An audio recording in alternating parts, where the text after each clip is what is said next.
jaw-dropping. I really also liked seeing all the currents, the way the water swirls, especially in the coastal regions, the different color swaths that you see, the Coral glaciers, reefs. coral reefs, Yeah. yeah, around. I had been diving in the Great Barrier Reef a few years before my mission, so it was really cool to see the reefs off of Australia.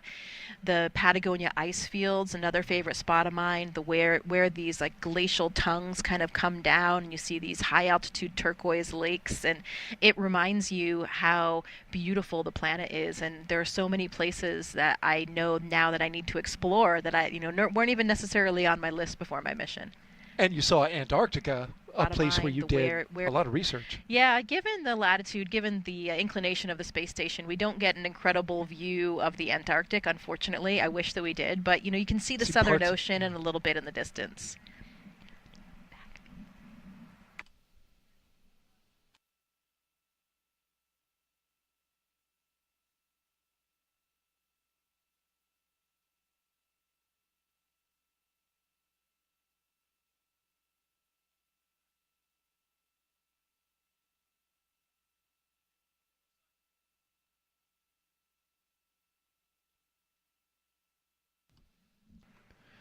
Now we've got the crew all in their seats inside Dragon Endurance. Yeah, they're clipping into those 5-point harnesses, making sure that everything is secure, and you can see they're getting some help from the SpaceX team just to make sure that everything is lined up correctly. They're going to be comfortable, they're going to be safe in that environment as they're waiting for launch. It's still there. It's softer.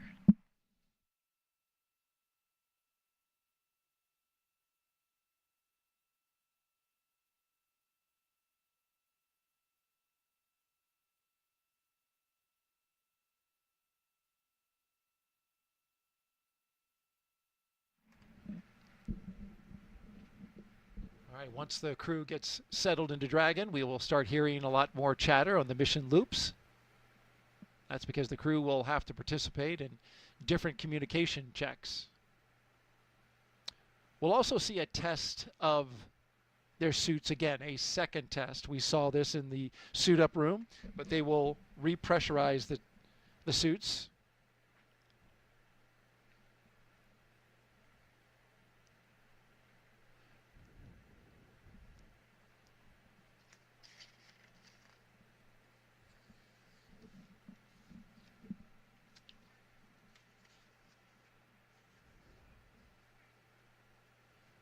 From left to right, we have Kirill Peskov, mission specialist, Nicole Ayers, the pilot. To her right, Commander Ann McLean. And on the far right, Takuya Onishi.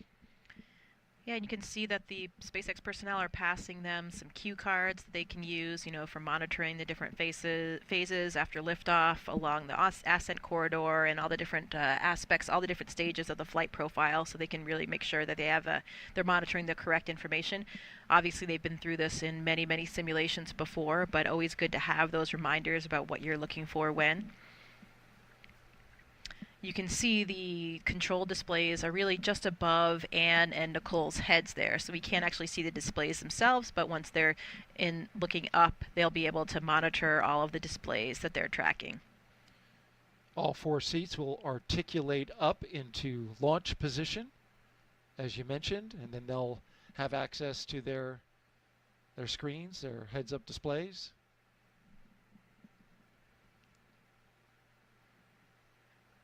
But it's time to suit up right now. They held off putting those gloves on until this moment.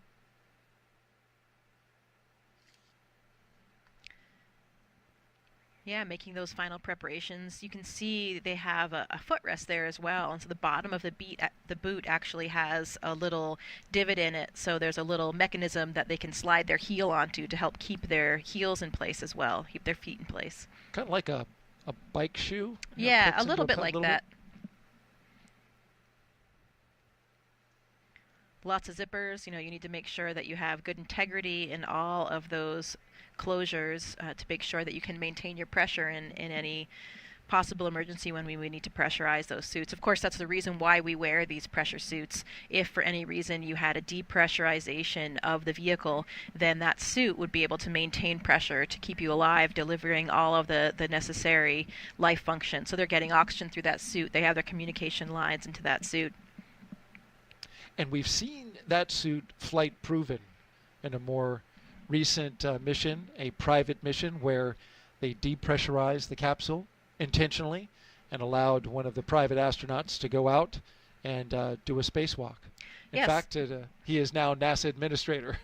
Yeah, that's right. There were two of the crew members in the Polaris Dawn mission that did that spacewalk. That was the first private spacewalk, and it was a slightly different version of this suit. It's not exactly the same suit. So they did actually develop a new suit, new version, so that we had a suit that was capable of doing a spacewalk.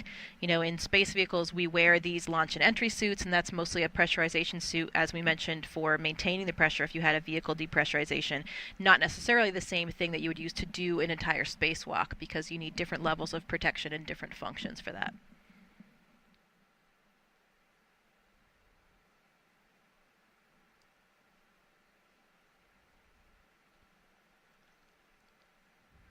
We've got two views here. On the right, Crew-10 seated in their capsule Endurance. And on the left, the small box, you can see our flight team here at the Kennedy Space Center orbiting the pad with what has been a spectacular day so far and will continue to be. Just beautiful outside. Temperature in the 70s. Winds are calm. You see a few waves breaking off in the distance. I was out there on the beach this morning. It was beautiful, wonderful sunrise. You can see one of the windows there just by Talk's head as well, and that's one of the cool differences between Dragon and from the Soyuz ride that I experienced. The Soyuz actually has a fairing that covers it until you've lifted off, so you can't see, you don't actually see out the window when you're lifting off. But with the Dragon, you actually have a view as you're clearing the launch pad, so something that's pretty unique, and then starting to see the coast of Florida as you disappear and get kind of further and further up there. Those windows are actually great viewpoints for viewing all things really from space, especially the aurora. You've probably seen some of the amazing photographs that astronauts have taken, particularly Don Pettit, who's up there right now, an incredibly skilled photographer. Oh, he's done a great job, hasn't he? Yeah, his time lapses of the aurora and star trails are really exceptional, and several of them now are taken from these Dragon windows. How about that? He goes into the Dragon to get that shot. Yeah, there are lots of different windows for pictures. We have our cupola. There are some windows in the Russian segment. There's a window called Wharf in the lab that has really good optical quality, and then we have these Dragon windows as well. And folks, if you have any questions for astronaut Jessica Meir, who's been to space, done work on the International Space Station, was part of a historic spacewalk with fellow astronaut Christina Cook back in 2019.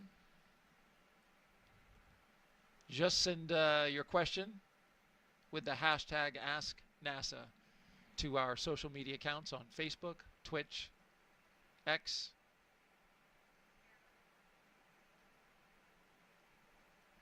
She's taken a few questions already and done a fantastic job with it.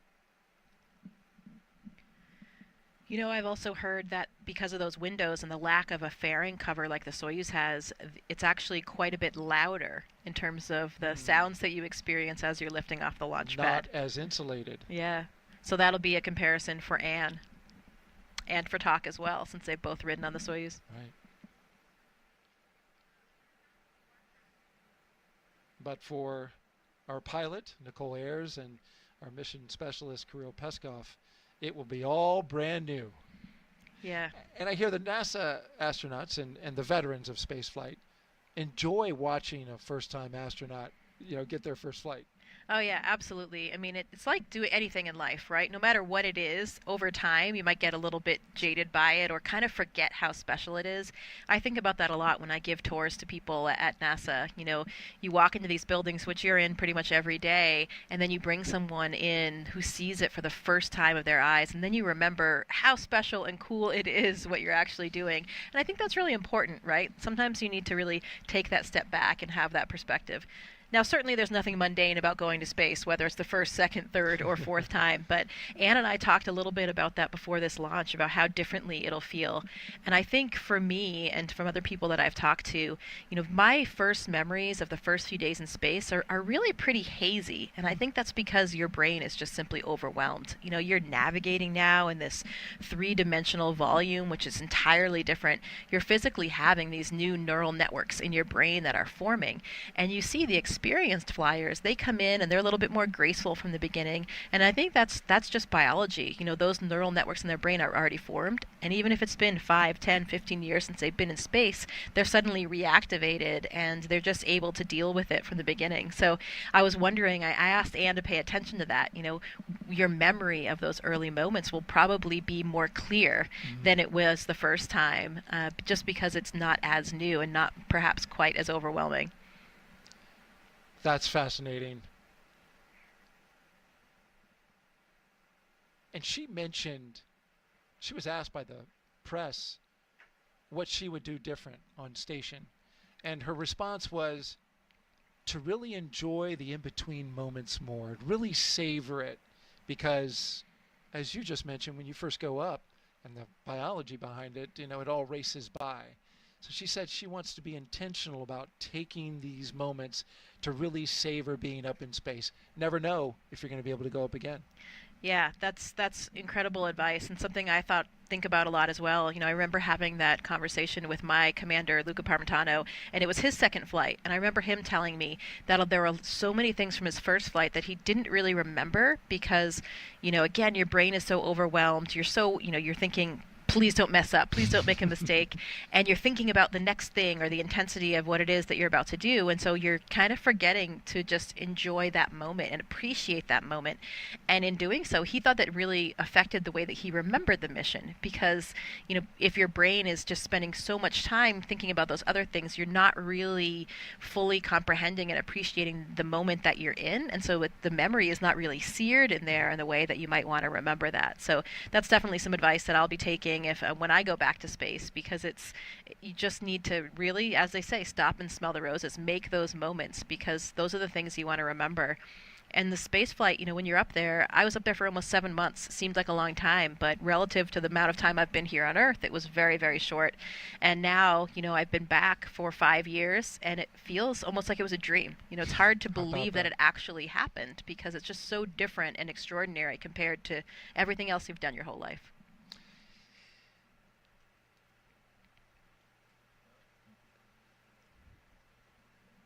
I really enjoy you talking about this, Jessica. It's fascinating to me, and I'm sure to the audience. If you are just joining us, you are watching live launch coverage of Crew-10, NASA and SpaceX's 10th operational mission to the International Space Station. We are T-minus 2 hours and 34 minutes until liftoff. The crew woke up, had their medical checks, got their breakfast in, their favorite meal. They were transported out to the launch pad after suiting up at astronaut crew quarters. They ascended the launch tower and into their spacecraft, and now you see them there live. The view on the right, the Crew-10 astronauts, cosmonaut, and the JAXA astronaut. And on the left, you see the closeout crew doing their work, getting ready to close the hatch on the Endurance spacecraft. This is a very careful process,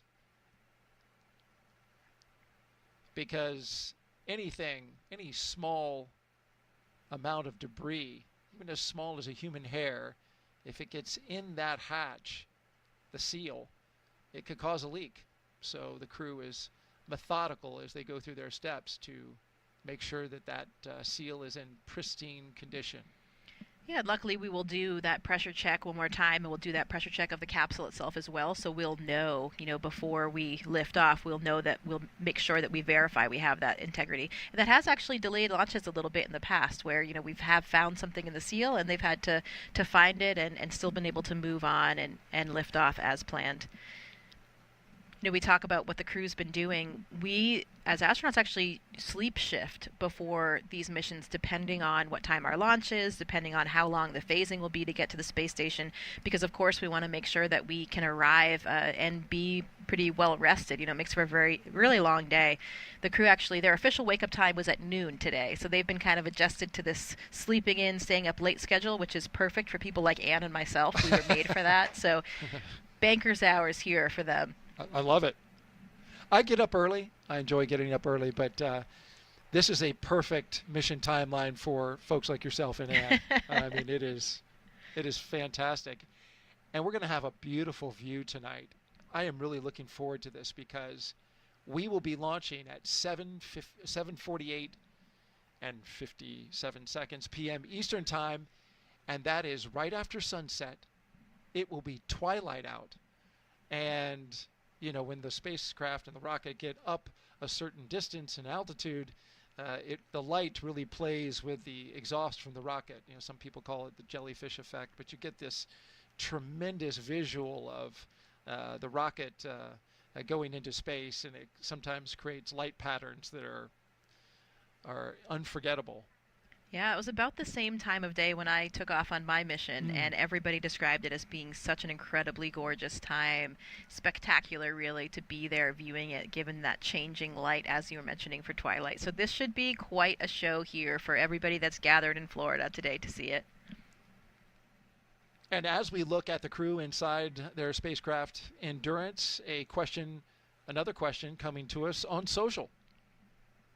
Jack Frost asks, not sure if it's the real Jack Frost, because it's not that cold here. Why are they getting in the rocket so early before launch, 2.5 hours?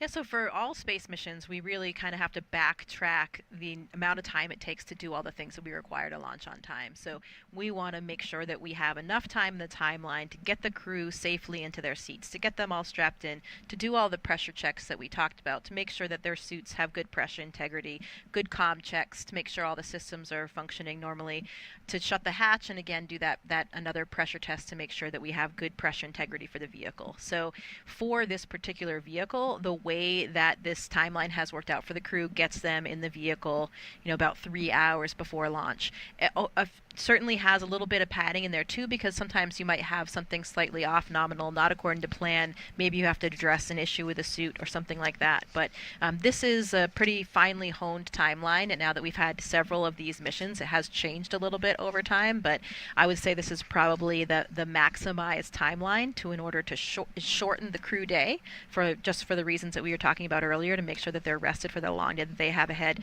but to make sure that we have enough time to accomplish everything safely and successfully.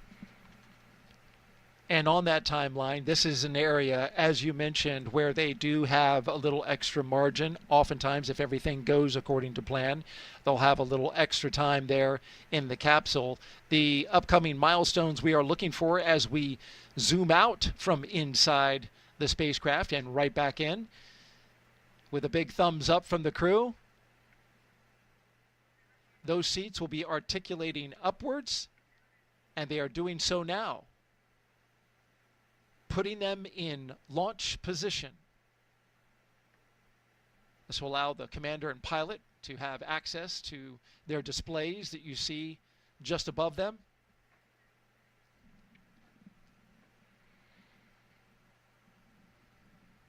This is also helpful to the astronauts who can't spend forever on your back. It's a comfortable position, I'm sure, but there are SpaceX seats are in the launch position.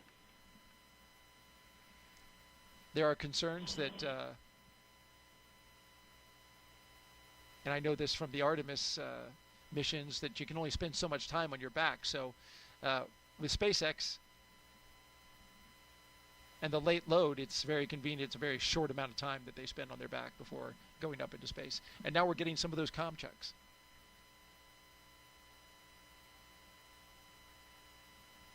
Can see those long giraffe legs with good view right there. There it is. Jessica mentioning something that we saw at the beginning of the launch broadcast. If you want to scroll back and take a look at that, they have unofficial logo on their shirts. I believe they were wearing them in a press conference. They had their flight suits on, so I couldn't see underneath, but it was the same peach color that you showed, but it was basically a graphic of 3 giraffes and 1 panda. And each one of those animals was assigned one of the crew members, and Anne McLean got the panda. The pandas are actually my favorite animal, Yes. from the time that I was a very small child, so I kind of like how that worked out. And certainly not short. I think she's 5'7", but there it is. There's the logo. The rest of her crew is exceptionally tall in the astronaut corps, so, when Anne stands with them, she comes off a little bit more panda-like, I would say.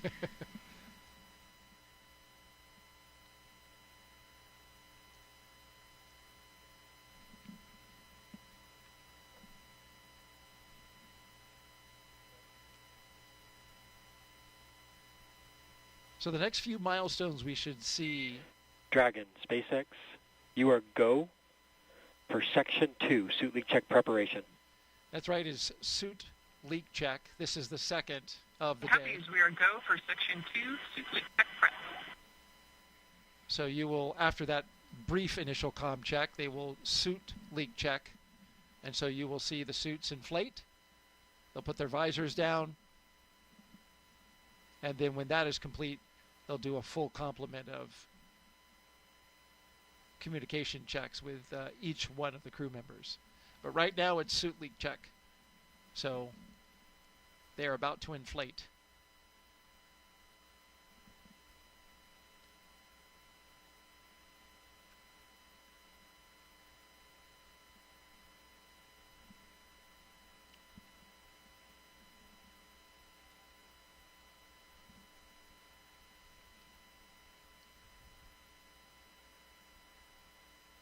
As we await this this next milestone, I want to go back to what you were talking about in the memories of being in space, and how clear are the memories of your spacewalk when you were outside the space station, dangling in essence, looking down at the planet. Did you have a moment where you were able to just take it all in, to pause?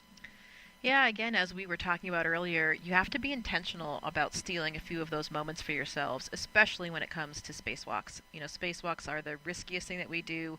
They're the most challenging, both mentally and physically. So it really does demand 100% of your focus and concentration to make sure that you are doing the right thing for the piece of hardware that you're trying to repair or replace, or whatever the task is that you're doing, and most importantly, to keep you and your partner safe. So that really demands a very, very high level of concentration. And, the astronaut mantra is always kind of echoing in your head of like, don't make a mistake, don't make a mistake.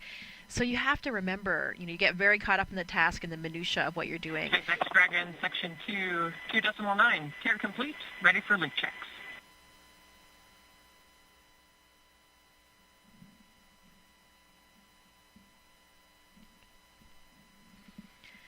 So there were a few moments that I did. I thought, okay, I need to look down. I need to appreciate SpaceX this. copies. You are go for Section 3, suit leak check.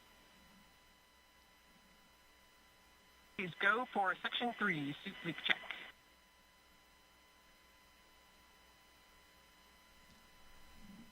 And one of those moments was when I was actually in the foot restraint that we have that really secures you in one position, and I was working with one of the batteries that we had, and Christina was below me, and as I looked down, I saw the view. We were actually coming over those Patagonia ice fields that I was describing earlier, which is one of my favorite spots, and I remember seeing that and just waiting for a second and thinking, okay, wow, this is pretty extraordinary, That first moment you come out of the hatch as well, when you see your boots below you and then nothing else until Earth. And that's certainly different than the way that we train in the pool, where you see the bottom of the pool always. Right. And that, it's really, of course, you're moving around the Earth, but the sense of movement and motion that you have is that the Earth is spinning very quickly below you.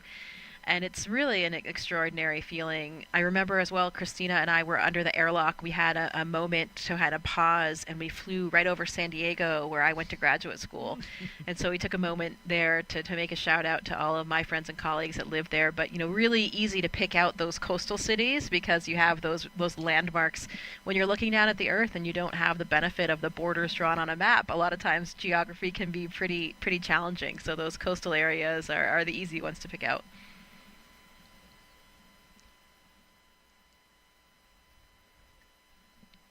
Depending on what you're doing on a spacewalk, though, there can actually be pretty long opportunities that you have to appreciate the moment. And I was really jealous. I remember when I was inside flying the robotic arm, Luca Parmitano and Drew Morgan were doing a spacewalk to fix the AMS, the alpha magnetic spectrometer.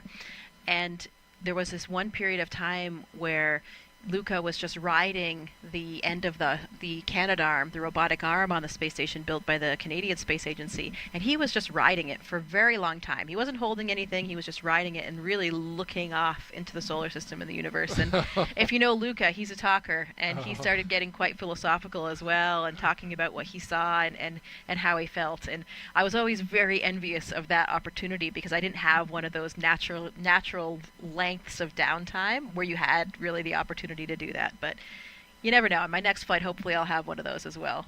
Well, I hope so for you as well, because it just sounds spectacular. What an honor and a privilege to be able to do that.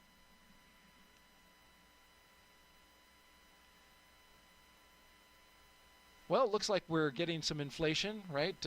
Whenever the helmet starts to ride up the face, means we got some pressure in there. Yep.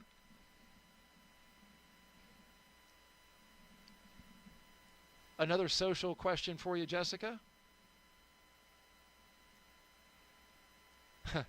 Zryan Dox asks, what happens if the astronauts felt the need to scratch? Oh my goodness. Yeah, that is Hope a they're not good listening. question.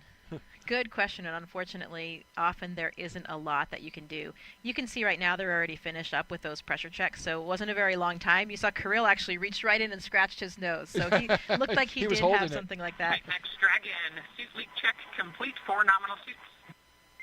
SpaceX copies and concurs for good suits. Additionally, at this time, I have an update on the hydraulics issue that LD briefed during the weather briefing, if you're ready to copy.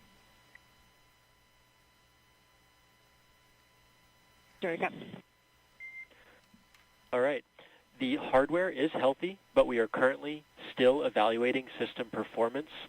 We want to provide an update no later than T-minus 1 hour. If additional time is needed, the final call just needs to be made prior to LES arm, but still expect an update from us no later than T-minus 1 hour. How copy? Did we copy the update? We'll expect an update prior to 1 hour and understand the constraint with the LAS Army. Thank you.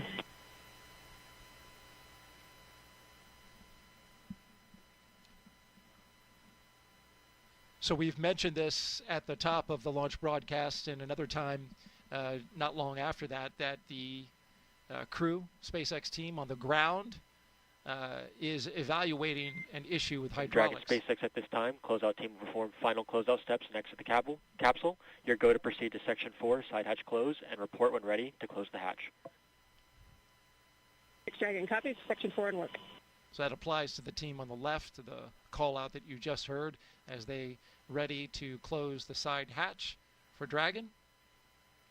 But back to the brief that was just given to the Crew-10 crew regarding the hydraulics on the ground, and they are currently looking at an issue that is related to hydraulic lines or a hydraulic issue with the clamp arm that holds the Falcon 9 rocket to the transporter erector. Again, there's an issue with the hydraulics related to the clamp arms, and there you see them, and that holds the rocket to the transporter erector. They're evaluating an issue with the hydraulics in one of those clamp arms. So they're working through the data, evaluating the situation. They're going to take some more time to look at this, and told the crew that they will give them an update in about an hour, but they have to make a call on which way this will go, whether they build flight rationale to go ahead and fly, or if it's something that would require us to stand down for the day. That will be something that they are discussing right now, but they can make that final call just before the arming of the launch escape system.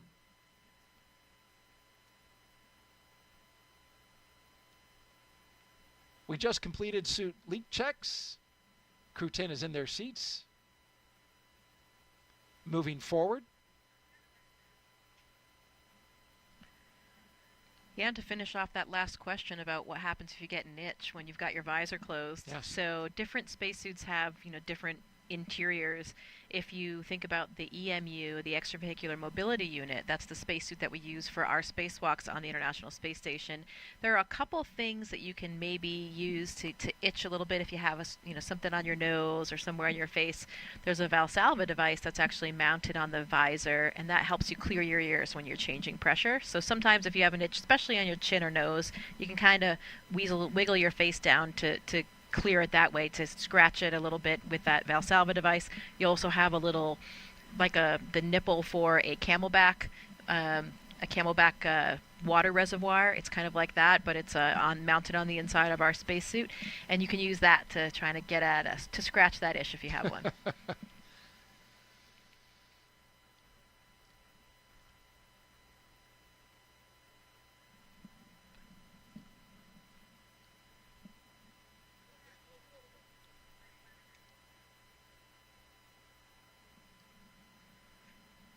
One of the factors that they're looking at on launch day, of course, is the weather, and it couldn't be much better than this. 95% go, winds 12 to 17 miles per hour out of the southeast, temperature 67 degrees expected at launch time. We're in the 70s as we speak, and it has just been delightful outside.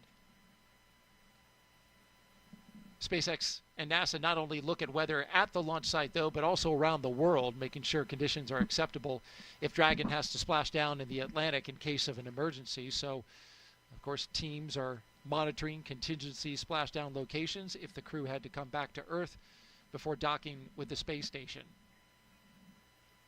If this were to happen, SpaceX and NASA would coordinate with the Department of Defense and the Coast Guard to ensure crew safety upon splashdown, including ships and air assets to patrol the 10 nautical mile keep-out zone. This is, of course, to mitigate safety concerns for any boaters approaching the area.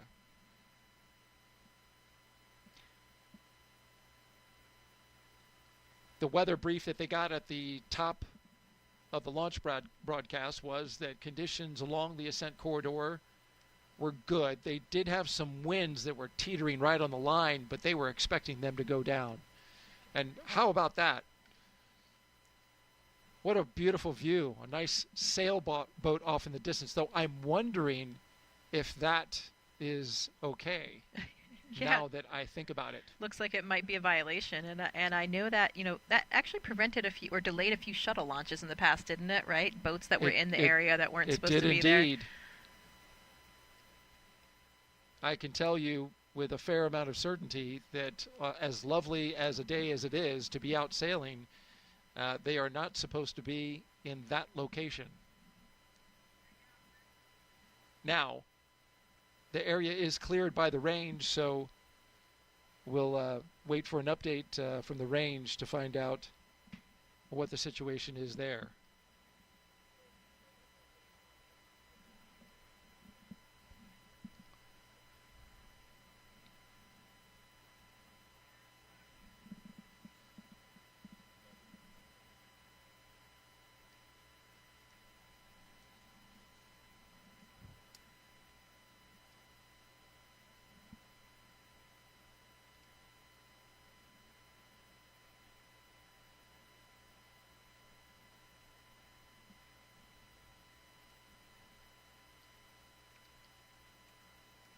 You see, there's not a cloud in the sky, so that's another nice Nice feature for the viewing today. You know, sometimes if there are a few clouds interspersed, you lose your view for a minute or two once it gets above that cloud later. But that should not be a concern for today. Yeah. The high pressure system that's in the area literally swept out all the moisture and storms that we had earlier in the week. We had a cold front pass through on Tuesday, or Monday rather. Dragon SpaceX for hydraulic checks.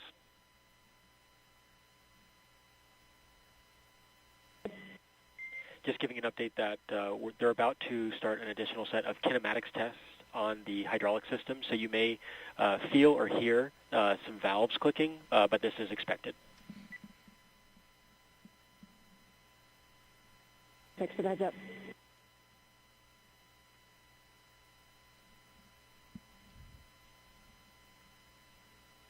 So SpaceX informing the crew that they will be hearing some noise as SpaceX cycles hydraulic valves. This is a situation that they are evaluating in this moment. Dragon SpaceX closeout team is taking final steps in prep for side hatch closure. Stand by for transition to pad hatch closed. Ensure all items remain secure from now through launch. Copy. And there you see the crew closing the hatch. But again, back to the hydraulic issue, SpaceX cycling those valves as they work an issue with some ground equipment, the hydraulic lines, and the system that feeds the clamp arms, which holds the rocket to the pad. A note about that boat that we saw earlier, there is still plenty of time to clear the range. And so I don't know this for sure, but it's possible that the boat may be getting a visit, but certainly could get out of there. There are notices that are put out called NOTAMs. They are notices to mariners and aviators in the area that lets them know that a launch will be going off this evening. And the Cape Canaveral Space Force Station, the 45th Space Wing, has the responsibility for the range. And of course, again, plenty of time to clear the range before liftoff. Currently sitting at T-minus 2 hours and 10 minutes and counting. You're watching live launch coverage of NASA and SpaceX's Crew-10 mission to the International Space Station. 2 hours ago, the crew made their way out of astronaut crew quarters.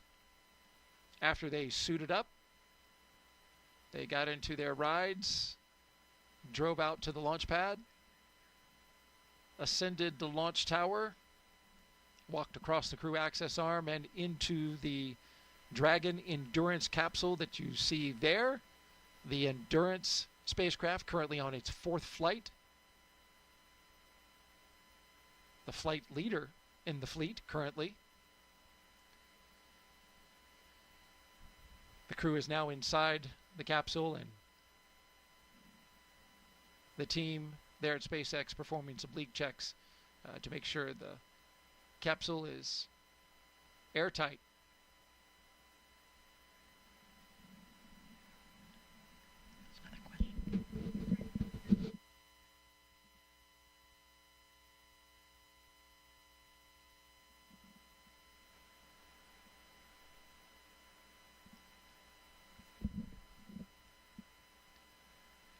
We've been taking your social media questions throughout our live launch coverage.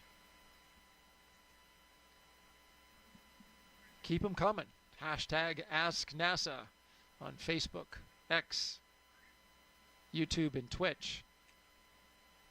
Our next question comes from Spooky Sniper asking, Jessica, what's one challenge of spaceflight that most people don't really think about? Well, one thing that comes to mind is the challenge that we face when we come back home, because you've been operating in this really intense, novel, exciting environment for 6 months, 7 months in my case, even longer for some of the recent missions. And you're every day you're intimately intertwined with all of the systems of the space station, all the experiments, everything that's going on. And it's, your participation, all the work that you're doing is critical and crucial to the success of those experiments, to keeping the space station alive and healthy. And there's a lot of meaning in your work. You have these very busy days that are all laid out and planned by the ground teams. And then you leave the space station and the transition is quite sudden. You come back, you have to contend with gravity again, which doesn't feel great for your body. And you think about it, you're thinking, well, wait a minute, I left and somehow the space station's up there still doing just fine with another crew that's taking care of it, but you're personally no longer connected to it and responsible for those everyday operations. And it's quite a difference from when you come back.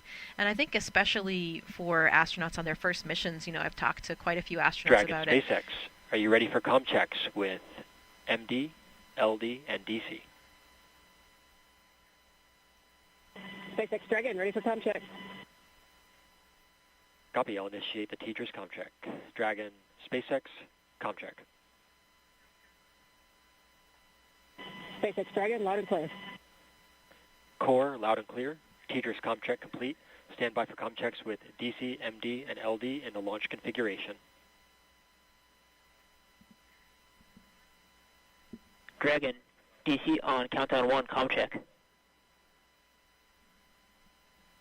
DC Dragon, loud and clear. DC, loud and clear. Stand by for comm checks with MD. Dragon, MD on countdown 1, comm check. MD Dragon, loud and clear. MD, loud and clear. Stand by for comm check over Dragon to ground. Dragon, MD on Dragon to ground, comm check. MD Dragon, loud and clear. MD, loud and clear. Stand by for comm checks with LD. Dragon, LD on countdown 1, comm check. LD Dragon, loud and clear. LD, loud and clear. Stand by for comm check over Dragon to ground. Dragon, LD on Dragon to ground, comm check. LD Dragon, also loud and clear. LD, loud and clear. Dragon, SpaceX, launch configuration comm checks complete. Dragon SpaceX Dragon, copy.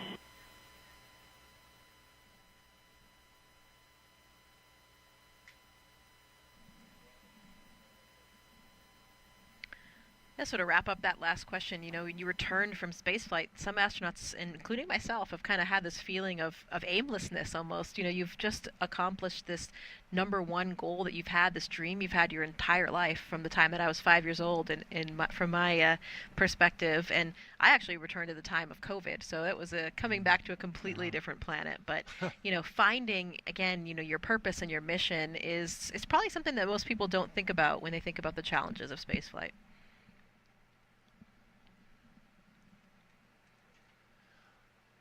All right, we are T-minus 2 hours and 5 minutes and counting until liftoff of NASA and SpaceX's Crew-10 mission to the International Space Station, an incredible orbiting lab, and of course, their final destination for Crew-10. Let's take a closer look now at how we're getting help here on Earth from all of that revolutionary science and research being done up in low Earth orbit.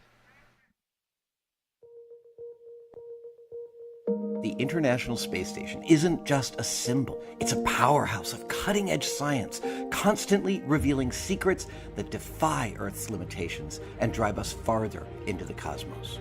Our mission is research and science. We have experiments mounted on the outside of the station that are looking at Earth. We study our own bodies and how they react to space, to weightlessness, to radiation, and that helps not only us go on further in future missions, but also helps for medical research back home. And then we study lots of different things as well, like materials, combustion, all sorts of things that help us understand life back on Earth. Yeah! Microgravity doesn't play by the rules. It flips them upside down, transforming how liquids flow, how flames burn, and unraveling biological mysteries before our eyes. I saw some heart tissues beating in space, and it was incredible. Photon, we see that top one beating. Looks like happy heart cells. But we're not just along for the ride. We're explorers, diving headfirst into the challenge and harnessing the power of this unparalleled platform, just as we have been for decades. We're on a relentless quest for answers, seeking to understand the intricate workings of the human body in space and ensuring future crews stay safe on their daring journeys beyond Earth's orbit. The human aspect of human space exploration is always going to be very important for decades to come. And when it comes to technology, we're not waiting around. We're discovering new ways to grow crops in harsh environments and engineering innovations to tackle Earth's greatest challenges. We have amazing technology that allows us to recycle water and create water for us to drink. It's delicious. Microgravity isn't just a curiosity, it's a game changer in the fight against diseases back on Earth, paving the way for breakthroughs that benefit us all and enabling new economic opportunities in space. Welcome, Axiom 3 on board the International Space Station. From our vantage point more than 200 miles above Earth, we are not just spectators. We're gaining unprecedented insights into the world we call home, and we're sharing our findings openly. We're not just achieving results today. We're sparking inspiration in future generations of explorers and embracing the power of global collaboration as we reach for the stars. What was your favorite experiment on the International Space Station? Toby, great question. My favorite experiment was the one that I got to eat. It was us growing hatch chili peppers in our plant habitat. Station Huntsville on 2, we have video in Node 1. Look at those chili peppers. And as we soar through space at 17,500 miles per hour, each moment is a step closer to unlocking the mysteries of our Earth, our universe, and propelling our pioneering spirit even farther into space. So come along for the ride aboard the International Space Station.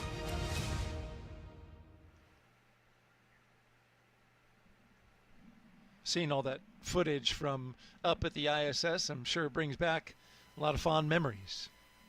Absolutely, especially as a scientist for me, I get very excited about our role as astronauts in conducting these scientific experiments. It's so rewarding to know that you're really helping science progress and you're the person up there as the operator and or subject to help gather all this valuable data for the teams. I know that for this mission we have a lot of different scientific experiments, just a few that we could mention. There are a few that will be actually performed in Dragon, so in that phase of flight before getting to space station, and a few others on the space station. Starting off with those in Dragon, there's an experiment called Space Health. It's a Canadian Space Agency experiment where the astronauts are wearing these biomonitors. So it's a wearable technology garment that's looking namely at cardiovascular variables, so what's going on with our heart, and a lot of important factors to see what happens in microgravity. We have such a big difference in our physiological systems if we don't necessarily have gravity, which is pulling our blood and body fluids down to our feet. That leads us to the second one, an experiment called Thigh Cuff. This is a relatively new experiment where the astronauts that are participating will be wearing this kind of restrictive band around their thighs, and that it will help reduce the blood flow, it'll change the way that fluid shift is happening, where once you get in microgravity, you have this upward fluid shift, less blood in your legs, more in your upper torso and in your face. You can kind of see that in some of the astronauts, especially in the beginning when they're up there before you have a kind of compensation for that. And these fluid shifts may be part of the reason why we're having problems with our eyes. Many astronauts are coming back with some deficits to their vision and even some anatomical changes to the back of the eye. It's a syndrome called SANS, Spaceflight Associated Neuroocular Syndrome. So this thigh cuff experiment will provide a lot of data to see if this could be used as a countermeasure to help counteract some of those effects. There's also an experiment called immunity assay, which is a new way to monitor health and immune function with a blood sample in space. So this is looking at a new assay that can be conducted in flight instead of what we usually do is obtain a blood sample and then we have to wait until that blood sample makes its way back to the ground before we can really get a good look to understand what's going on there. Once they're on ISS, some of the astronauts will be participating in the CIPHER study, and this is a very comprehensive physiological suite. It's a multidisciplinary study looking at physiological and psychological factors, and it's 14 different studies all wrapped into one big blanket. And it's really looking at comparing and contrasting long-duration missions in the future, missions of different durations, and getting a really comprehensive understanding of all of those different physiological systems, again, with some of the applications to SANS like we were talking about. Another experiment called Drain Brain 2.0. This one's looking at blood flow between the heart and the brain, uses a special neck collar to understand what's going on with those dynamics with blood flow between the heart and the brain in microgravity. There are some more combustion experiments. We saw that in the video, something that we do on almost every ISS mission these days because, of course, even flames burn differently in space. We don't have convection, air is moving differently, and that has led us to a lot of breakthroughs in understanding more about how fire burns, what makes up these different constituents of flames. This mission, they'll be doing experiments called SOFI, and that will be looking at the different models for flammability with applications toward future space missions and also some terrestrial applications for combustion models. So as you can see, you heard the astronauts talk about it in the video. We do all kinds of science from all different aspects. When you remove this elephant in the room that is gravity, this variable that's present in all experimental models forever from the beginning of time on Earth. If you remove that, who knows what results can happen. So it's a really, really exciting place to do science.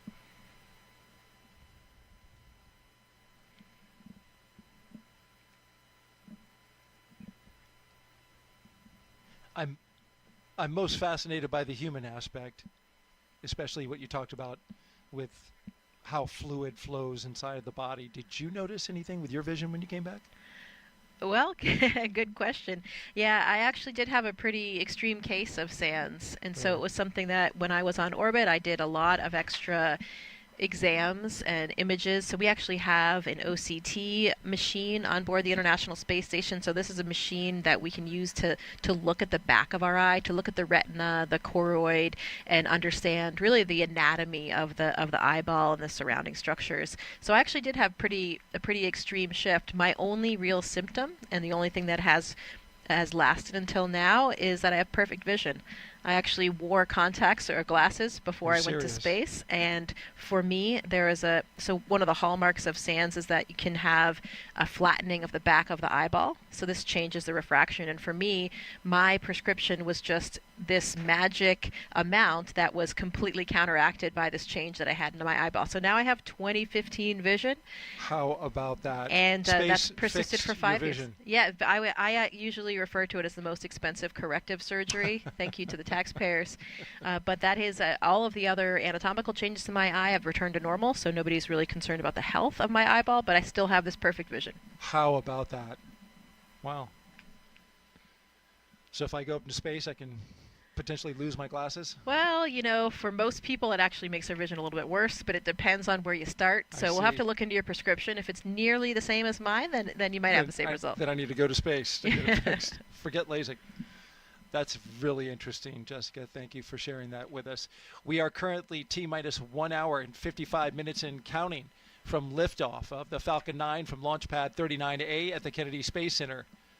Crew-10 currently inside Dragon Endurance. So far, they've completed their comm checks to make sure they can communicate with the teams here on the ground. Their seats have rotated upright to their reclined launch position. That allows them to see and access their display panels, as you can see there on the right-hand side of your screen. They've also completed their suit leak checks to make sure that their spacesuits are working properly. And now you see the closeout team making sure that side hatch has a good seal. If you've been watching us since we came on air, I'm NASA's Daryl Nail with NASA, and I mentioned that twice. NASA astronaut Jessica Meir is here as well, providing outstanding audio commentary. We're going to expand our live coverage in a little more than an hour from now, or actually a little less than an hour from now. We'll come on and bring our SpaceX commentators online, as long as our NASA commentator in Hawthorne, California.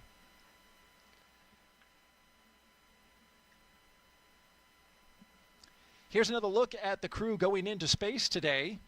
The Crew-10 commander is NASA astronaut Anne McClain. She's a West Point graduate and U.S. Army colonel who has spent 204 days in space and completed 2 spacewalks. She's a highly decorated Master Army aviator with over 2,000 flight hours, and she even played for the USA Rugby Women's National Team. Yeah, that's right. My classmate Anne. She's a natural leader, and she is exactly where she should be, leading this crew to space today. Your Crew-10 pilot is NASA astronaut Nicole Ayers, a U.S. Air Force major and graduate of the Air Force Academy. Nicole has flown the T-38 and the F-22 Raptor, logging over 1,400 flight hours, including 200 in combat. This will be her first spaceflight, making history as the first astronaut from NASA's 2021 class to fly. You know, to add another dimension, Nicole also minored in Russian while she was at the Air Force Academy. So lots of, we talked about shared language earlier, and in a literal sense as well here for these crew. Very helpful on this mission and this flight, and better communicating with her mission specialist, cosmonaut Kirill Peskov. Our mission specialist, JAXA astronaut Takuya Onishi. He's returning to space for his second mission, a former commercial pilot. He spent 113 days aboard the space station in 2016 and became the first Japanese astronaut to capture the Cygnus spacecraft. When he's not training, he enjoys flying, hiking, movies, and playing the sax. And when they reach the space station, Anne will hand over her commander duties to Tak. Tak will actually become the commander of the space station, and he'll be the third JAXA astronaut to serve in that role after Koichi Wakata and Aki Hoshide. Taking advantage of his experience as a flight controller on the ground that he did right after his first space flight. The second mission specialist is Roscosmos cosmonaut Kirill Peskov, a former airline co-pilot. This will be his first trip to the International Space Station. Trained in skydiving, zero gravity, scuba diving, and wilderness survival, he's ready for the challenges of space. Kirill is always finding adventure on this planet. He has that sort of adventurous spirit, so he's always exploring every environment he's in, and I'm sure that this will be even more special for him, having that natural sense of exploration and adventure in him when he sees the Earth for the first time from above. A fine crew, all 4 of them pilots. 2 military pilots, 2 commercial pilots. They all speak the common language of aviation. We are T-minus 1 hour and 50 minutes until liftoff of NASA's SpaceX Crew-10 mission.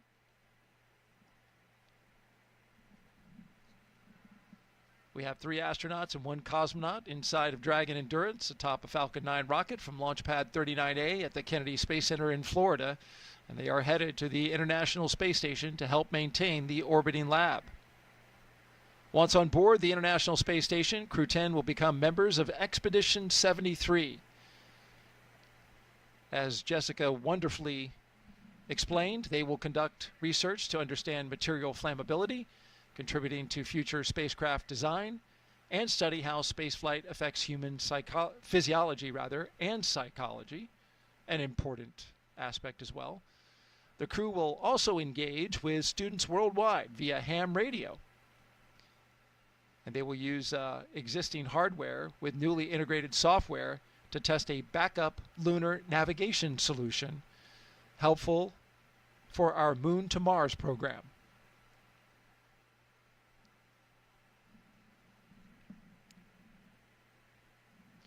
Yeah, just want to clarify, they will become part of Expedition 73.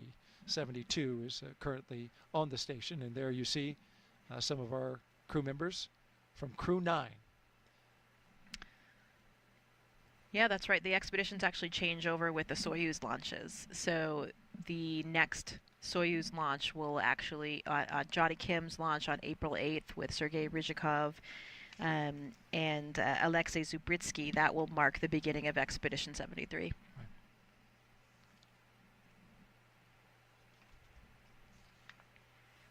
So far, we've had a pretty smooth countdown. Everything going well with the astronauts. As you can see, they are inside the spacecraft Endurance. The spacecraft is in good shape. The launch vehicle, the Falcon 9 rocket, also in good shape. The crew, they're ready to go. Flight controllers in Houston are also ready. The only issue that they're currently working is regarding a hydraulic system that feeds one of the clamp arms on the transporter erector.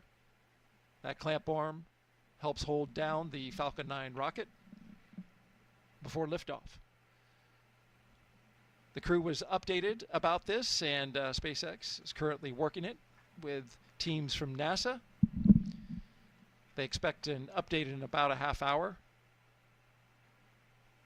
and they can make a final call on which way they're going to go prior to the launch escape system being armed. That happens around T-minus 45 minutes. Let's take you now inside Mission Control in Houston, where flight controllers are constantly monitoring the International Space Station and the people living on board. I believe we have Leah Cheshire with us live at the Johnson Space Center in Texas. Good afternoon. That's right, and thank you, Daryl. This is Mission Control Houston in the International Space Station's flight control room here at NASA's Johnson Space Center, where the team continues to prepare for launch, and they are led by Flight Director Ron Spencer. Today, we will be launching the 10th rotational crew mission to the International Space Station under the agency's Commercial Crew Program.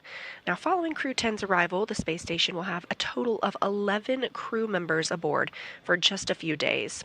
Part of those 11 crew members include the Crew-9 cadre, and that's including NASA astronauts Nick Hague, Butch Wilmore, and Sunny Williams, alongside Roscosmos cosmonaut Alexander Gorbanov. Now, during the next few days, Crew-10 will go over handover procedures with the off-going Crew-9. That includes a safety briefing and an orientation, and then the new crew will jump right in to help advance scientific knowledge and demonstrate new technologies. After a few days of handover activities, the members of Crew-9 will prepare for their undocking and return to Earth. Those direct handovers between the crews allow for continuity of the activities and help to ensure a continuous U.S. presence on the International Space Station, which, if you can believe it, we're now at 24 years and counting. Ahead of Crew-9's return, NASA astronaut Sunny Williams already turned over command of the space station to Roscosmos cosmonaut Alexei Ovchinin. In just a few weeks, NASA astronaut Johnny Kim and Roscosmos cosmonauts Sergei Rizikov and Alexei Zubritsky will join the on-orbit crew. Shortly after the departure of the Soyuz MS-26 with NASA astronaut Don Pettit, he'll be coming home, and that'll mark the commencement of Expedition 73, led by the new commander, JAXA astronaut Takuya Onishi, who is launching today. We are now at an hour and 45 minutes until liftoff, so I'm going to send it back to you at Kennedy, Daryl and Jessica.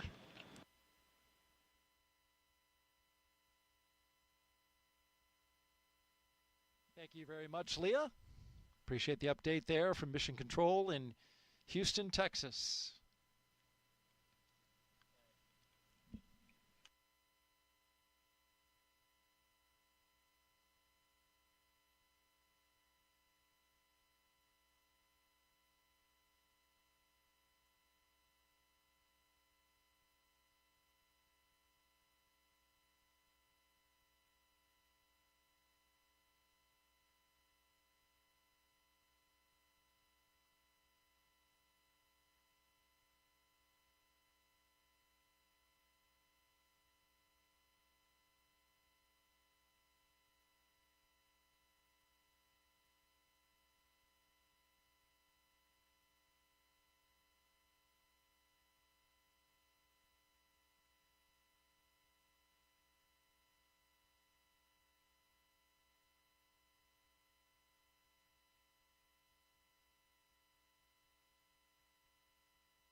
T-minus 1 hour and 43 minutes and counting until liftoff of NASA and SpaceX's Crew-10 mission to the International Space Station. You're looking at the members of Crew-10 on your screen. From left to right, Mission Specialist Kirill Peskov. To his right, Pilot Nicole Ayers. To her right, Commander Anne McClain, just a bit out of screen. And all the way on the right side of Commander Anne McClain, is Takuya Onishi, a JAXA astronaut returning to space for the second time.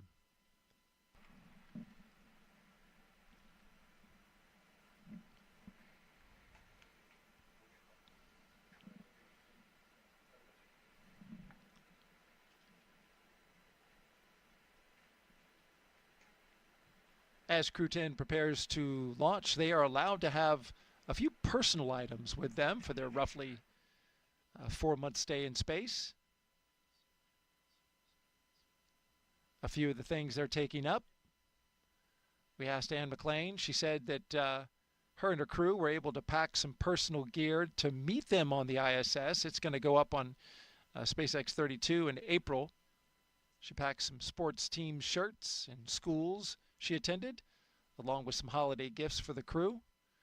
Commander McClain said, most importantly, she was able to pack a memento for multiple people who worked on this flight to support either her personally or the mission as a whole.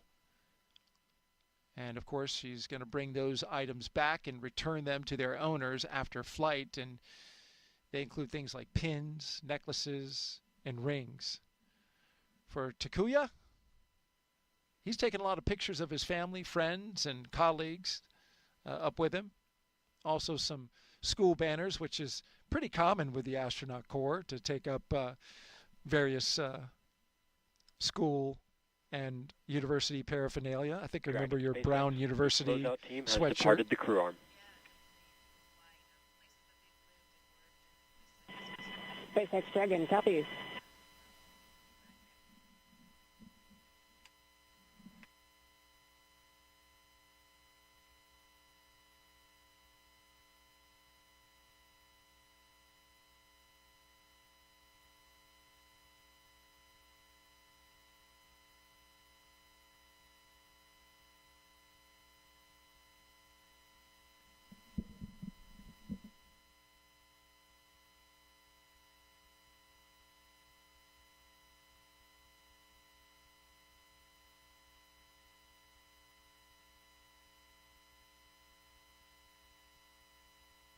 There you see the closeout crew, Jessica, making their way off the launch tower, something you remember well from Crew-2. Yeah, absolutely. Now they're going to probably proceed to one of the other towers where SpaceX has a small control center, and they'll be able to watch from there. How's the view out there? It's pretty phenomenal. Yeah, I mean, I don't think there's really any bad view, especially when you're watching a rocket take off around here. I think that is one of the closer viewing areas, though, so maybe a little bit closer than some of the other viewing sites. The closeout crew, if you missed it earlier, of course, is mostly SpaceX members, but it does include one member of the astronaut corps. In this case, it's Chris Birch, a NASA astronaut who is helping out.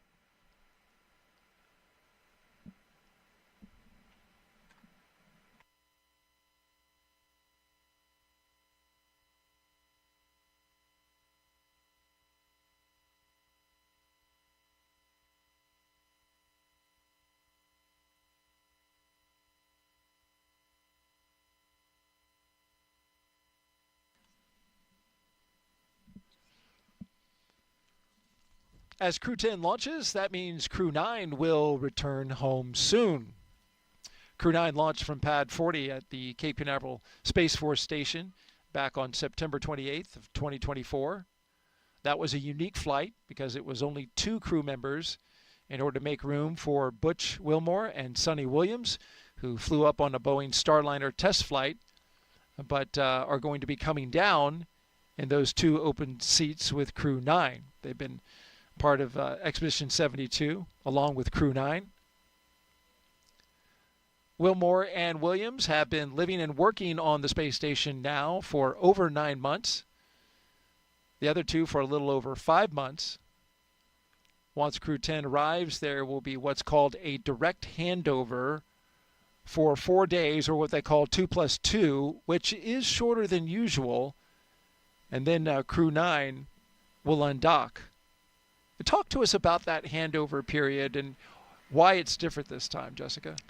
Yeah, so it depends on who is on board for the handover time. When it's a new astronaut, you have a little bit more of what we call kind of adaptation time. It really is dependent on what's happening on the space station as well, though. In particularly busy times, if there are a lot of repairs or a lot of experiments that have to happen in that specific timeline, the amount of hours that we have for the handover available will vary. But we try to have certain periods of allotted time where you have time to just have some really handover with the existing crew up there so they can show you the ropes. You know, we have such incredible training, really extensive on all the pieces of hardware and some of the experimental pieces of hardware as well, but nothing really prepares you for the nuances of what the actual situation is on board. So it's really important to get those tips and tricks from the experienced astronauts, and even for the second-time flyers like Anne and Tak, the space station is a different place than it is when they were on it previously. There's probably some different pieces of hardware and some different systems. Things may be done a little bit differently than when they were there before. So they'll get a lot of insight into operations up there and just really kind of get used to doing things.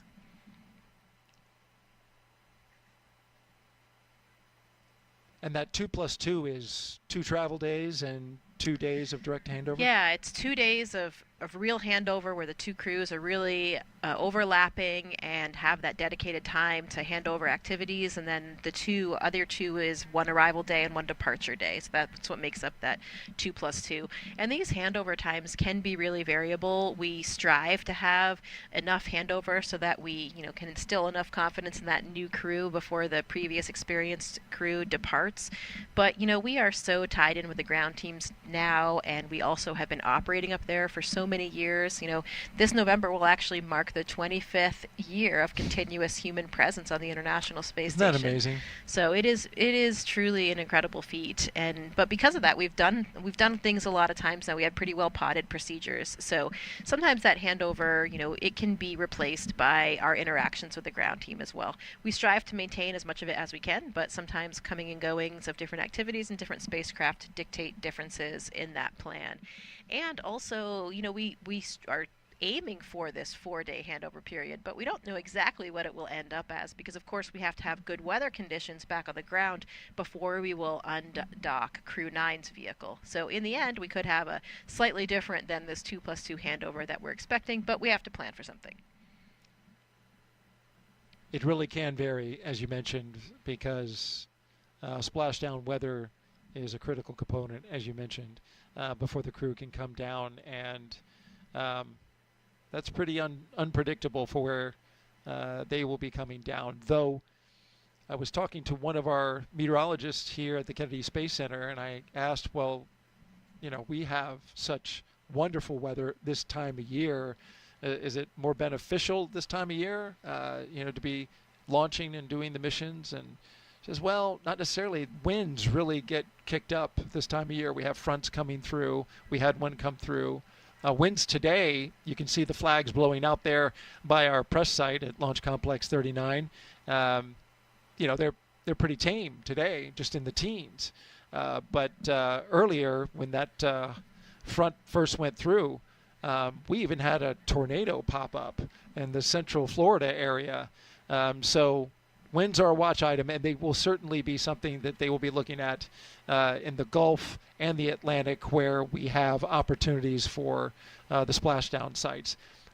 But to the point of weather, they added a location in Tortuga, which is not far from Key West, just to give them more options for getting ideal weather in ideal sea states. One thing you don't want is the astronauts bouncing around after they've just gotten back from space in seas that are like 10 feet, That would be terrible. Right, exactly. Certainly would not be appreciated by the astronauts, but more importantly, those limits exist because of the structural components of the vehicle itself. So we want to make sure that we still can make everybody and the people inside and the vehicle safe when they're landing, and that's why we have those wind requirements, which relate also to the height of the waves.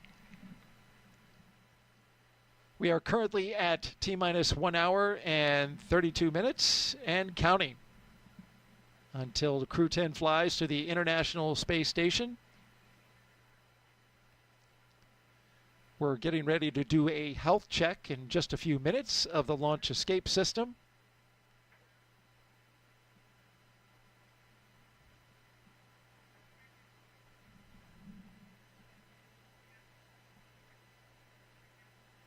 Of course, the launch escape system, a critical component of the Endurance spacecraft. You're looking at the crew right there.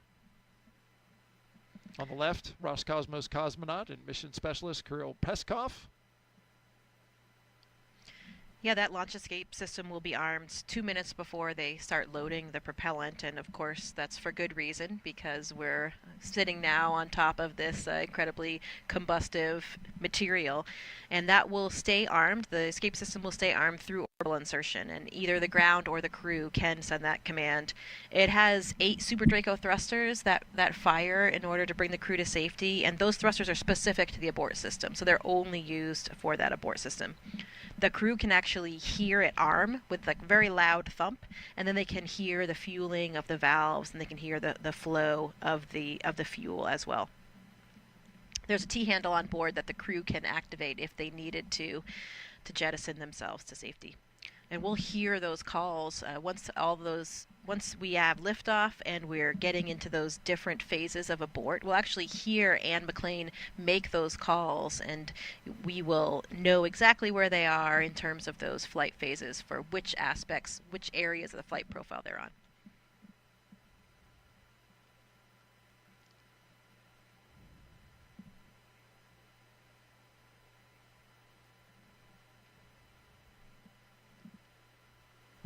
We will hear that health check coming over the loops here in just about a minute, a little less than a minute.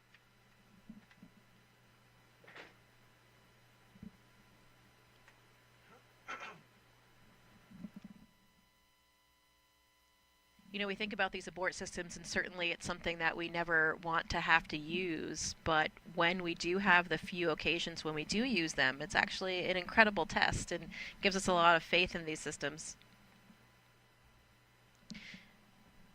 Yeah, that escape system I was reading can move Dragon half a mile in only 7.5 seconds, equivalent to a peak velocity of 436 miles per hour. I imagine in training, you've got to be ready for those kind of Gs. Yeah, absolutely. We have some centrifuge training.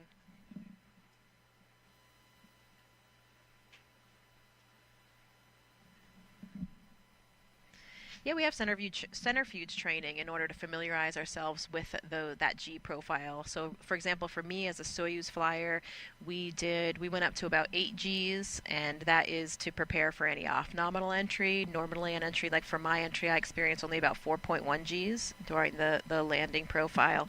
And you're also, in the Soyuz, you're also practicing if you had to control that descent and the trajectory of that descent. You know, we talk about these abort systems, and it really reminds me of Nick Hague's and Alexei Ovchinin's abort in 2018, and that was on the Soyuz, of course. And again, it was, of course, a pretty scary moment for all of us, but in the end, a wonderful testament to these systems. This is why they exist. And in that case, there was a problem with a rocket, and it happened at about 30 miles up. They went up to about 50 miles, and after the escape system had fired, they experienced around 6.5 to 7 Gs, and then they came back safely to the Earth. So pretty interesting test of that. Again, not something we ever want to use, but certainly something that's a very vital component to all of these launch systems. I remember that well. Was some anxious moments there, and your fellow classmate from your astronaut class, Nick Hague, was right. So I'm I'm sure you got the full story on that. Yeah, I remember it very well as well. We were in Russia. I was training for my flight. I was there with Christina Cook as well, and we were viewing it from a small control room that we have at the Gagarin Cosmonaut Training Center. So we were paying attention to that whole launch sequence, and we started getting some indications that things were a little outside of the ordinary. And I'll never forget that moment when Nick was back. I mean, he was back with us at the cottages in which we live in Star City in a very short amount of time. And I remember coming back from class and jumping off my bicycle, and both Christina and I ran over to him and just gave him the biggest hug. And it just seemed so strange to see him back there when we knew that he was supposed to be leaving the planet for quite some time. And that was Right. just, the day prior.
So here's a good shot of the crew members. They have ingressed the vehicle, they have completed the pressure checks of their spacesuits, and the hatch has been closed. So we are standing by, getting ready for the propellant load pull, which would be the next big milestone for the crew today.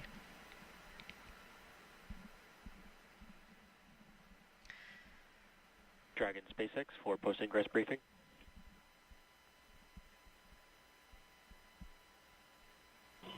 SpaceX Dragon, go ahead.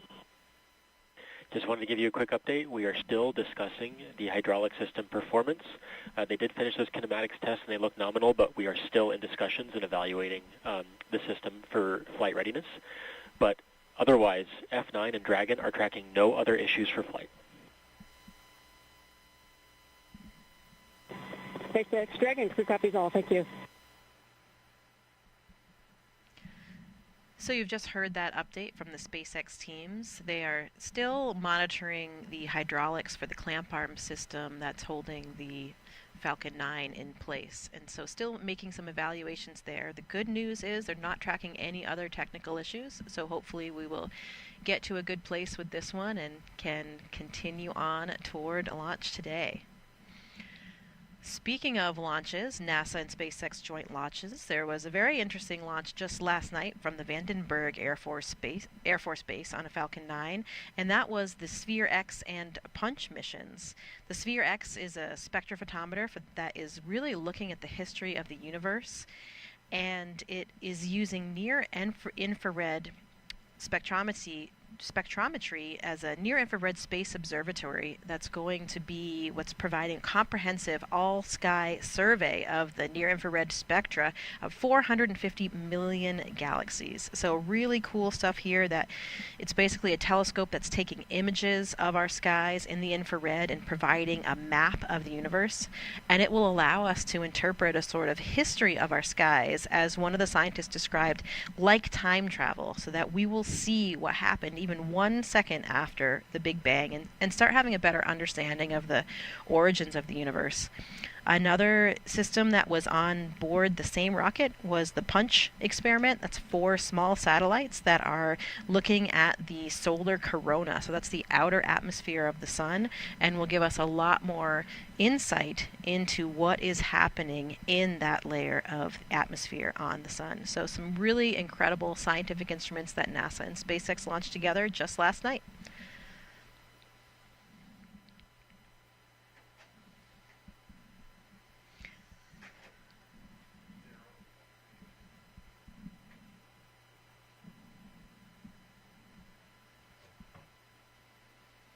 Another view of the crew here waiting patiently for their next update.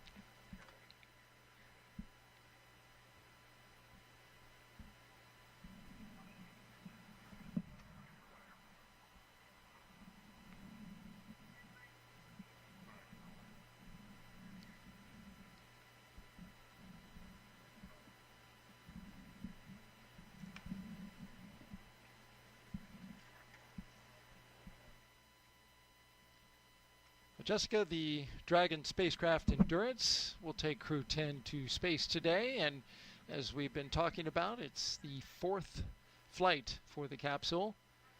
Since its first flight in 2021 for Crew-3, SpaceX's Endurance Dragon has been a workhorse for NASA's Commercial Crew program, flying mission after mission.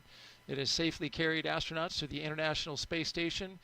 With Crew-7, Endurance proved its reliability yet again, marking its 3rd journey to orbit.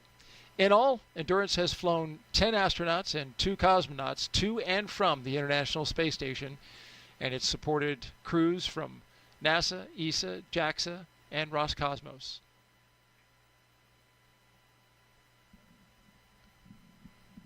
And we are currently at 1 hour and 19 minutes until liftoff of Crew-10 on a Falcon 9 rocket to the International Space Station. 1 astronaut and 1 cosmonaut will be the latest crew to fly as part of the NASA Commercial Crew program. The program uses private companies to transport people to and from the orbiting lab from U.S. soil. We've had a good countdown so far. Weather is almost perfect, 95% go. We do have an issue that SpaceX is looking at on the ground side. It has to do with the hydraulic system for the clamp arms, one of the clamp arms. Clamp arms hold the Falcon 9 rocket to the transporter erector. They have been giving the crew inside Endurance updates as they've been going along. and they're going to give them another update here soon. We know that they also let the crew know that they would be testing that hydraulic system. No danger to the crew at all in order to test that system. So they went ahead and cycled those valves. They're gathering data and continuing to work that. They have up until the launch escape system arm, which is T-minus 45 minutes, to make a call.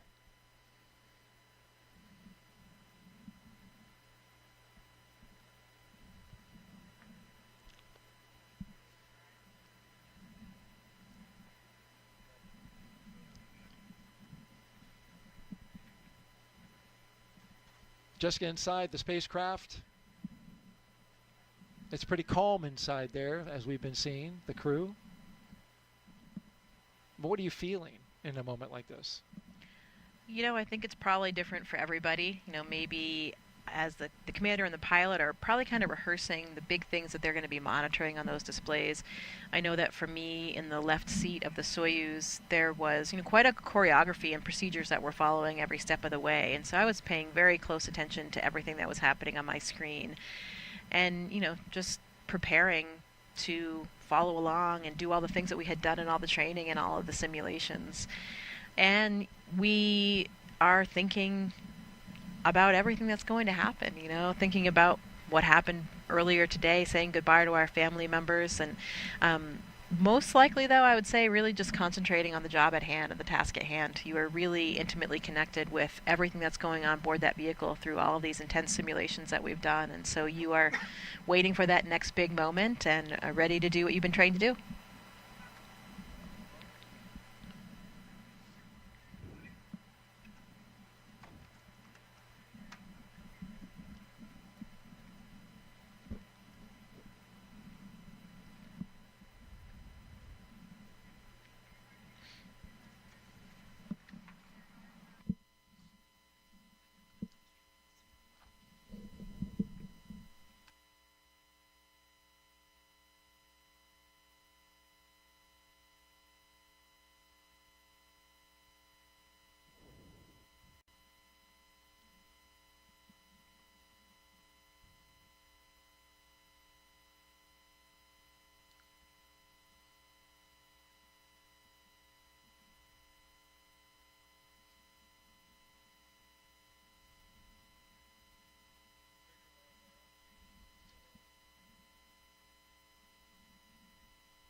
Good afternoon. You're watching live launch coverage of NASA and SpaceX's 10th rotational flight to the International Space Station. I'm NASA's Daryl Nail, and with us is NASA astronaut Jessica Meir. It's so good to have you. You've been with us for the past 3 hours doing commentary. You're back since doing Crew-10, and it's so wonderful to have you here again. Thank you, Daryl. It is so wonderful to be back here, with a classmate of mine on board, my friends and colleagues from various space agencies. It just feels incredible to be playing a role in some way in sending them off on their mission. Let's talk a little bit about your missions from the past. In 2019, Jessica Meir and Christina Cook made history with the first all-women spacewalk, the 221st for Space Station Assembly. 2 years later, Jessica served as the astronaut support person for Crew-2, helping the team all the way to the launch tower. There she is, number 38. More recently, she was over at Launch Pad 39B, where she rehearsed with the Artemis II crew, once again in the role of astronaut support person. But this time, that crew was practicing for their mission around the moon. Looks like you were having a good time, though. Absolutely. You know, it's one of the best things about our job is serving in all these different capacities with our buddies along the way and knowing that we're playing a role in helping them prepare for their missions and also just broadening our own skill sets for whatever we might do in the future. One of the best parts I think about being an astronaut, we're just doing different things all the time. A lot of times the roles that we fulfill are very active. You know, we're doing jet training, we're learning how to use and practicing with the spacesuits, we're taking a Russian class, we're learning about onboard systems, we're testing out something for an entirely new vehicle for the Artemis missions. So always fun and exciting.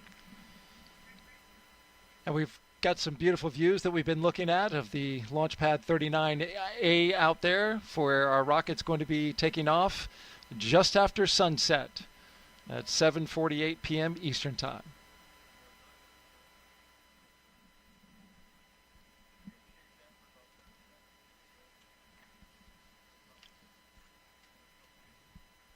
We're expecting a beautiful launch tonight, Jessica.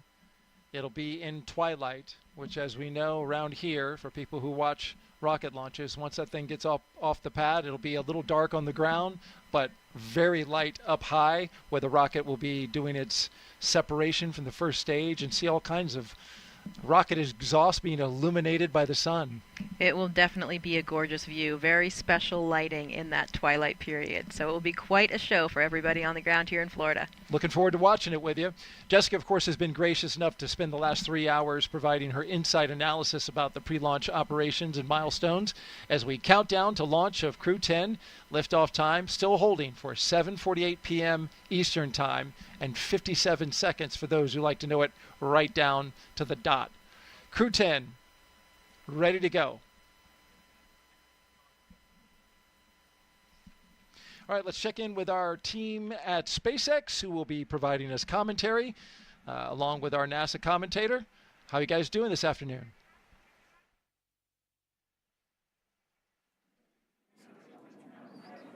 Hey, Daryl. I'm Jesse Anderson, a Senior Production and Engineering Manager here at SpaceX. And I'm Anna Schneider with NASA Communications. We're excited to be joining you from Mission Control here in Hawthorne as we count down to liftoff of Crew-10 just over an hour from now. Of course, Crew-10 is our 10th operational mission with SpaceX flying astronauts for long-duration missions to the International Space Station. Crew-10 will have 2 first-time flyers on board, as well as a veteran NASA astronaut and veteran Japan Aerospace Exploration Agency, or JAXA astronaut. And the multinational crew also represents 3 different space agencies, with NASA, JAXA, and Roscosmos all represented on board. Today's crew will fly aboard the Dragon spacecraft named Endurance, which previously flew the Crew-3, Crew-5, and Crew-7 missions. Overall, this will be Dragon's 46th visit to the space station and its 14th human spaceflight to the orbiting lab, which includes NASA's Commercial Crew Program missions and private astronaut missions with Axiom Space. And over the last 3+ hours, Crew-10 has been going through the detailed process of getting ready for their mission to the International Space Station. So let's go ahead and take a moment to introduce you to the crew flying today. In the commander seat is NASA astronaut Anne McClain. She's making her 2nd trip to low Earth orbit. The Spokane, Washington native and U.S. Army colonel was selected by NASA as an astronaut in 2013 and has spent a total of 204 days in space, completing 2 spacewalks totaling 13 hours and 8 minutes outside of the orbiting laboratory. Next to McClain in the pilot seat is Nicole Ayers, who was selected as a NASA astronaut in 2021. The Colorado native graduated from the Air Force Academy and is in Colorado Springs and is a major in the U.S. Air Force. This is the first spaceflight for Ayers. Serving as a mission specialist is JAXA astronaut Takuya Onishi. Today's flight will mark Onishi's 2nd trip to the space station, and he was selected as an astronaut by JAXA in 2009, logging 113 days in space previously.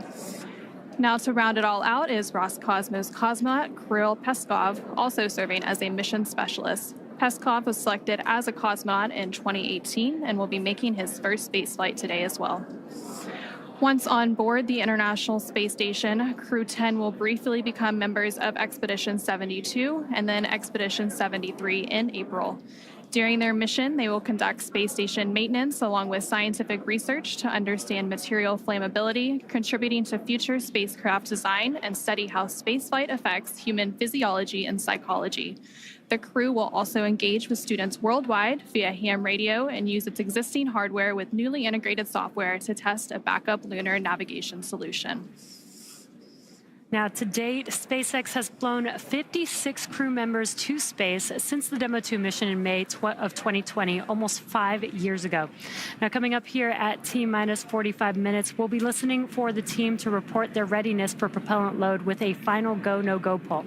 It continues to be a smooth countdown so far, and we're looking good for an on-time liftoff at 7:48 p.m. Eastern Time from Launch Complex 39A in Florida. Now, here on the ground, the teams will be staffed around the clock in mission control just behind us to monitor Dragon and the mission, not just today, but throughout the entire mission. That's from liftoff to Crew-10's arrival at the space station, all the way through splashdown when the astronauts return back home. And on console or headset in mission control, which you can see there on your screen, there are 6 key positions. The mission director is in charge in the room and tasked with making real-time decisions to ensure mission success.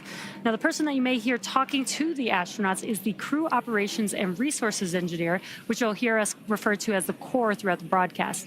And the 4 additional team members are focused on vehicle systems, including avionics, navigation and control, software, propulsion, life support, and communication with ground support teams.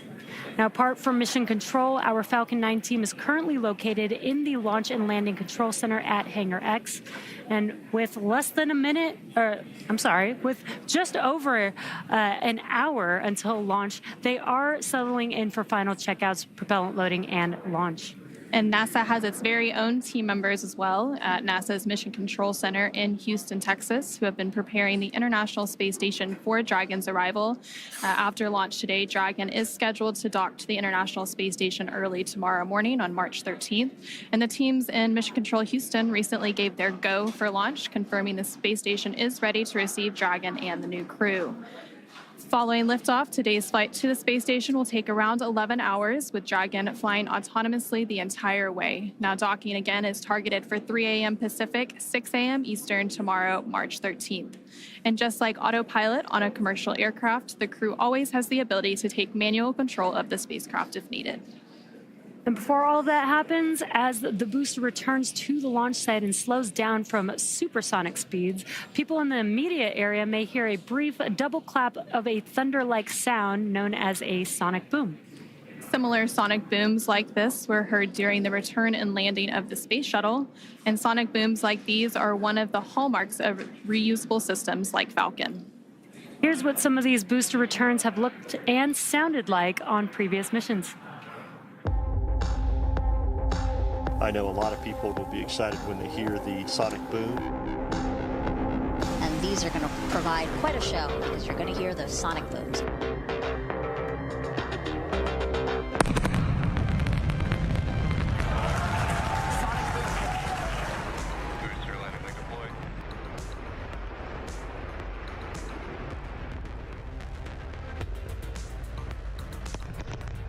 That sonic boom is great for us.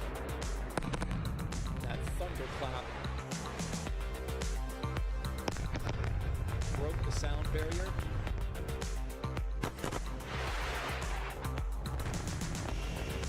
Side booster separation confirmed.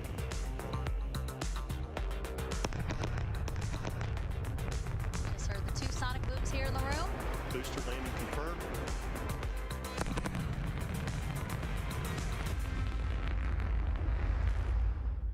We're now at T-minus 1 hour, 4 minutes, and counting down to today's launch.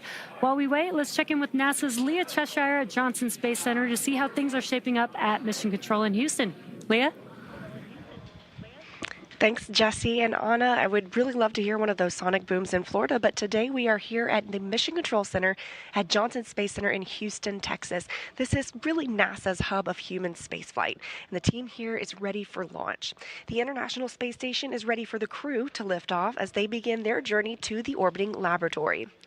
Now, in the home stretch of the rendezvous, NASA and SpaceX flight controllers will enter into integrated operations.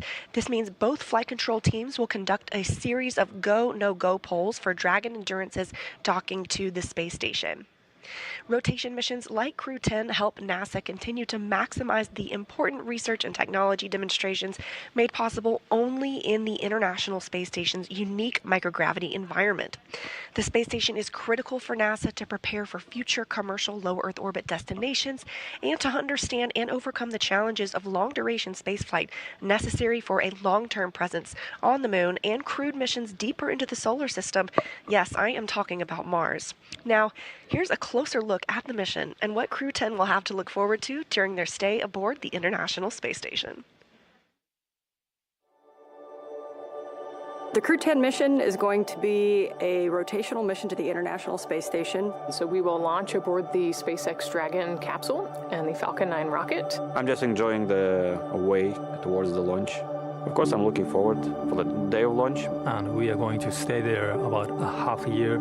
So the first goal of Crew-10 is to continue learning about the Dragon and the Falcon 9 rocket that we're going to be flying on to enable SpaceX to continue their development of rockets and even private astronaut missions in the future. The other mission is to get us safely to the International Space Station so that we can crew this incredible national orbiting laboratory that we have and continue the science experiments that we have ongoing there. One of the unique characteristics of the International Space Station is microgravity. We get to learn how humans and plants and other types of hardware react in the space environment and the microgravity environment. And it helps us to develop all kinds of new materials, medicines, and it helps us to push our knowledge forward. The discoveries that we make on board the International Space Station then inform what we do on Earth, and it allows us to further both humankind here on Earth and get to further places in the universe. So I've often been asked why we explore, and I think it's different for everybody.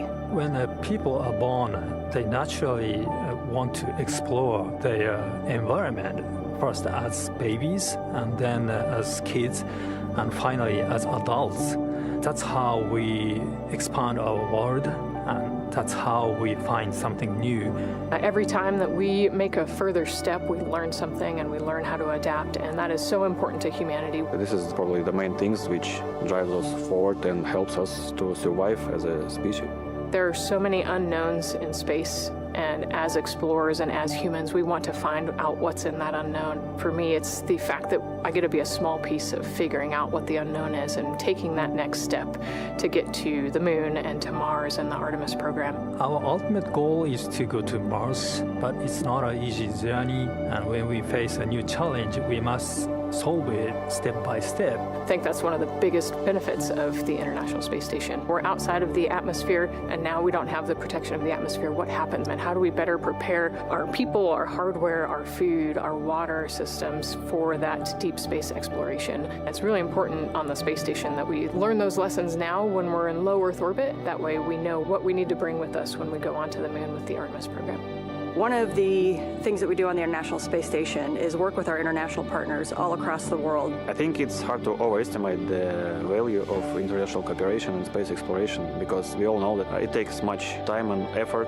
Space is hard, it's very challenging, it's sometimes unpredictable, and that's why I think cooperation is the key to success. The International Space Station wouldn't be international without all of our partners. And our goal is to be a beacon of hope for all of humankind so that people can look and say, this is what we can accomplish when we work together. I asked Anne what she's most looking forward to, as well as Nicole, and she says it's really satisfying for her to work on hardware with her hands, then get it into the Japanese airlock, and then go see it working outside in space, which I thought was pretty cool. Yeah, that is one of the perks for sure. All the different things that we're doing every day, whether or not you're just being an operator or a subject for an experiment, loading up the Japanese airlock. That was one thing that we did several times during my mission, where we were deploying some small satellites via that airlock. So we did all the work of configuring them and putting them through, and then we watched them shoot out and be in orbit around Earth. So really That's cool. pretty cool.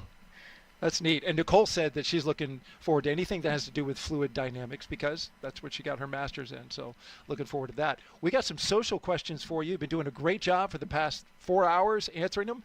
Let's take a listen at this question, or rather I will read it and you can listen as we get your expertise while looking at a beautiful shot outside at Launch Complex 39A. The question from Oxidized 93 is, how do you brush your teeth in space? Well, the short answer is just like you do on Earth, but a few nuances. You know, water behaves so differently when it's not falling down, so the surface tension is much more important. It keeps those water droplets together, so you can just get a small water droplet on your toothbrush either before or after your toothpaste. Brush your teeth just like you do on Earth, and then no sink, unfortunately. So you got to figure out what to do with anything else that's in there. Some people might swallow it. I usually would spit mine out into a small wipe or a towel, and we have go through a few towels per week. I favor the latter, like you. We have another question. Let's pop it up real quick.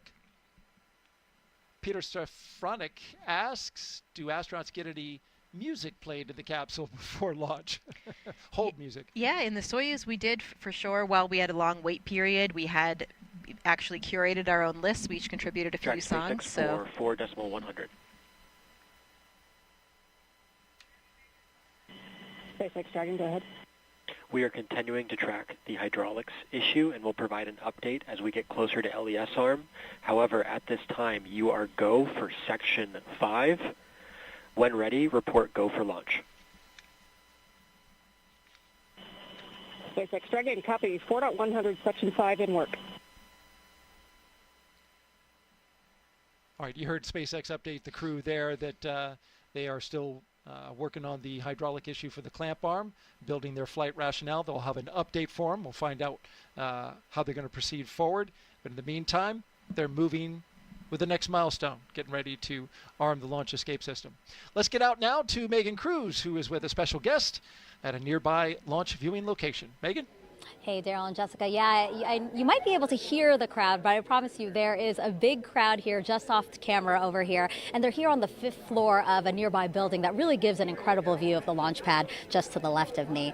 But yeah, let's introduce you to somebody that we have with us today. You know, there are people across Florida as well as Texas, California, all working the launch. And one of those folks is Mike Ravenscroft. He's with NASA's Commercial Crew program. And he just stepped off console a few minutes ago to be able to chat with us. It's really great to have you here, Mike. Hello, Megan. I'm glad to be here. Thanks. Appreciate everything. Crew is go for launch. All right, Mike, I know. Copy, crew is go.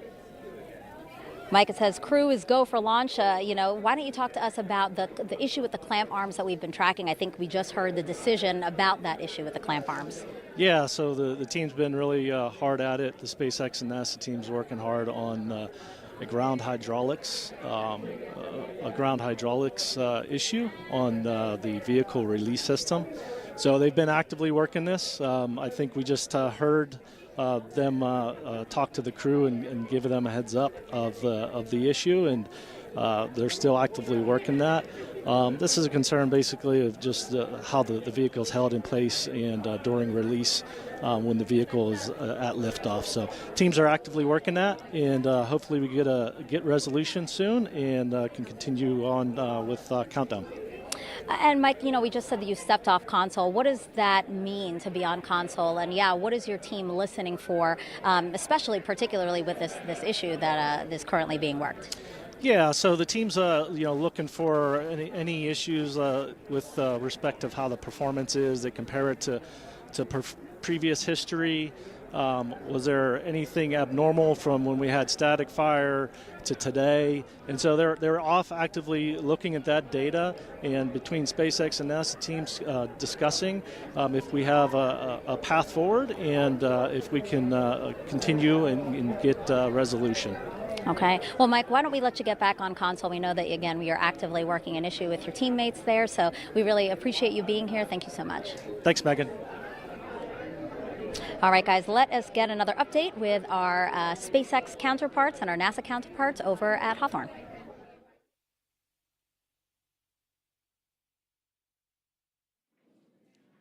Falcon 9 is the first orbital-class rocket capable of reflight. Together, Falcon 9 and Falcon Heavy have completed more than 450 launches and over 380 reflights. And today, the booster will be attempting to land at Landing Zone 1, which is just down the coast from the Kennedy Space Center in Florida. This will be the second flight of the first stage booster supporting the Crew-10 mission. Rapid reusability drastically reduces launch costs, helps increase launch frequency, and enables a wide array of new government, commercial, and scientific opportunities in space. Lowering the cost of access to space is helping take humanity's steps into the solar system, whether in low Earth orbit, interplanetary, or even deep space. When costs are lower, government and commercial customers can launch more missions, which helps accelerate development. This also helps commercial satellite and private research customers afford to launch more projects to space, which helps stimulate innovation here on Earth. All of this to say, reusability is the key innovation that is making space more accessible for the industry as a whole. And just like the first stage of Falcon 9, Dragon is also reusable. The reusable Dragon spacecraft has flown people to the International Space Station 13 times. And as we mentioned earlier, today's crew will fly aboard the same Dragon that previously flew the Crew-3, Crew-5, and Crew-7 missions. For more than a decade, Falcon 9 has supported 45 missions to the International Space Station with our Dragon spacecraft, starting with our first cargo resupply mission, then returning human spaceflight capabilities to the U.S., and even helping launch 2 additional cargo missions with Northrop Grumman's Cygnus. All of these missions have enabled science and research to be conducted in low Earth orbit at the International Space Station. The space station also plays a key role in enabling a robust economy in low Earth orbit. In addition to supporting private astronaut missions, the station is open for commercial and marketing activities proposed by industry and is supporting commercial companies conducting research as well as in-space manufacturing initiatives and aiding the development of technologies for commercial space stations. As part of these initiatives, SpaceX has supported the next generation of commercial space exploration with the launch of 3 private astronaut missions to the station in partnership with Axiom Space, with the 4th mission slated for this spring. But SpaceX's drive to unlock space does not end there. In 2021, SpaceX launched Inspiration 4 on a 3-day journey around Earth, and there you could see some of the footage from that mission on your screen. It was the first all-civilian mission to space, and missions like Inspiration 4, Polaris Dawn, and the upcoming From 2 allow commercial astronauts to conduct research and other activities in microgravity and demonstrate new technologies while orbiting Earth.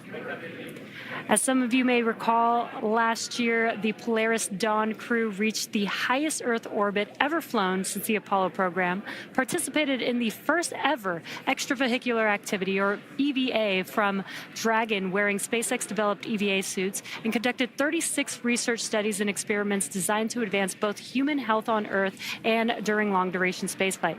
All of these missions are helping set the stage for future missions to the Moon, Mars, and beyond.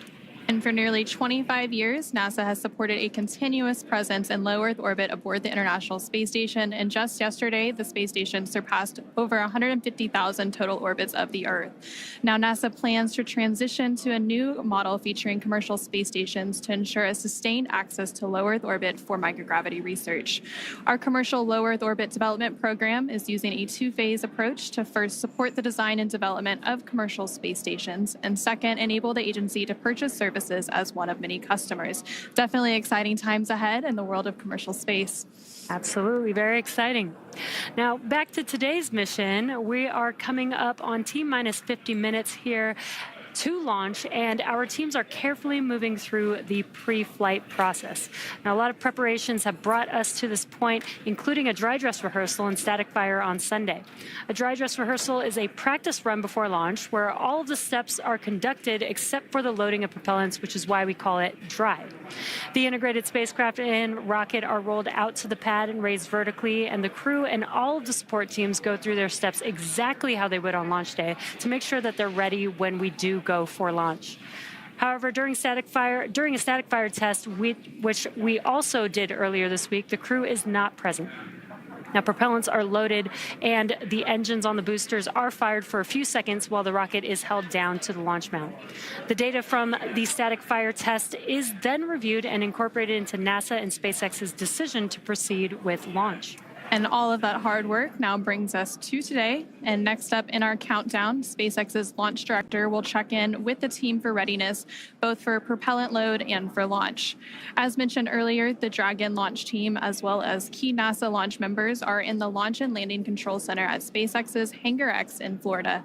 The launch director will also check in with the Dragon mission director, referred to as MD, and NASA launch manager to make sure they're ready to move forward.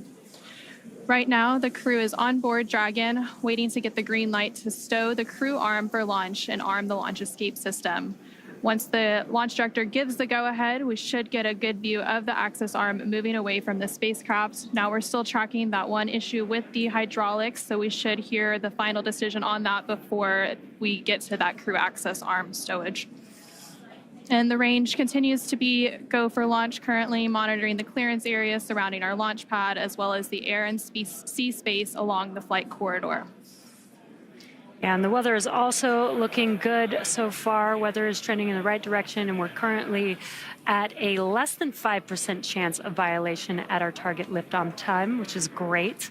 Our teams will continue to keep an eye on the weather, and we'll have our final pre-fueling weather briefing at about T-minus 45 minutes, which is just in about 3 minutes from now. And there on your screen, you can see a live view of Falcon 9 and Dragon at the launch pad, Launch Complex 39A in Florida, just under 48 minutes away from launch. We've conducted several weather briefings leading up to this moment, starting with one at T-minus 48 hours a couple of days ago, proceeding into the most recent weather briefing a couple of hours ago. All of the weather continuing to look good, as Jesse mentioned. The one item they're currently tracking for weather, it would be on the Abort corridor, but again, that looks pretty good at this moment. Again, our teams will be staffed around the clock in mission control to monitor Dragon, not just today, but through the entire mission from liftoff to Crew-10's arrival at the space station and all the way through splashdown when the astronauts return. Coming up in about 2 minutes, we should hear that launch director briefing around the T-minus 45-minute mark. And then after that, we should hopefully have a decision on the hydraulic system, whether we are go or not, and if that's been resolved. And then after that, we will see that crew access arm stow to begin around the T-minus 43-minute mark.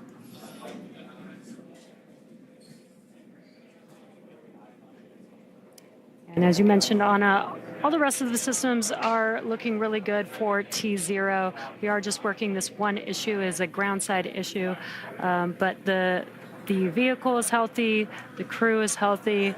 They're currently strapped into their seats inside of Dragon on top of Falcon 9 as we speak right now, patiently waiting for an update. Yep.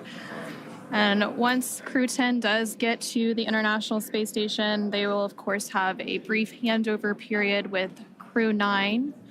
And then after that handover, once weather looks good for a splashdown, Crew-9 will return home shortly, bringing the end to their mission.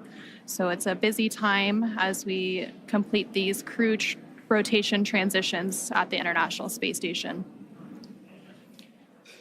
Now at just under T-minus 46 minutes, so we should be coming up on that launch director briefing here shortly. Continuing to see a live look at the launch pad 39A at Kennedy Space Center in Florida. You can see the clear skies all around. Dragon, LD on countdown 1.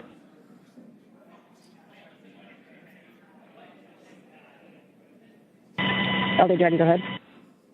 Hey, for awareness, team needs a couple more minutes here, wrapping up this hydraulics issue. We'll get back to you in about another 4 minutes or so on the answer. Done, copy, thanks. And a quick update there. Sounds like around the T-minus 41 minute mark, we'll get an update on that hydraulic issue that the teams have been working.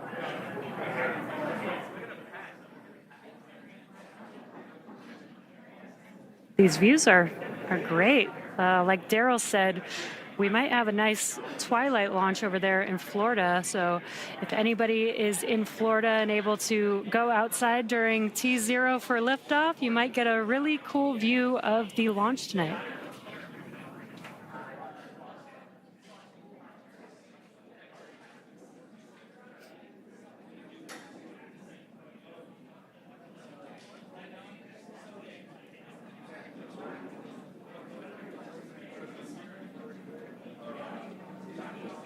And again, that hydraulics issue that's been mentioned several times here now, the only issue being tracked, it's related to the hydraulics on a clamp arm.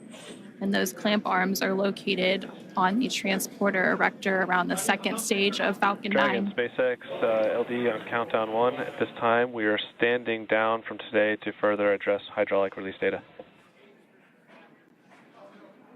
And launch control is going to pause the clock.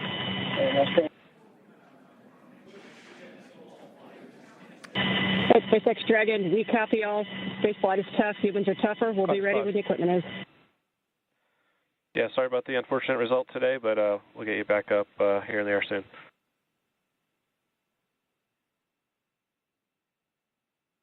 Dragon copies all.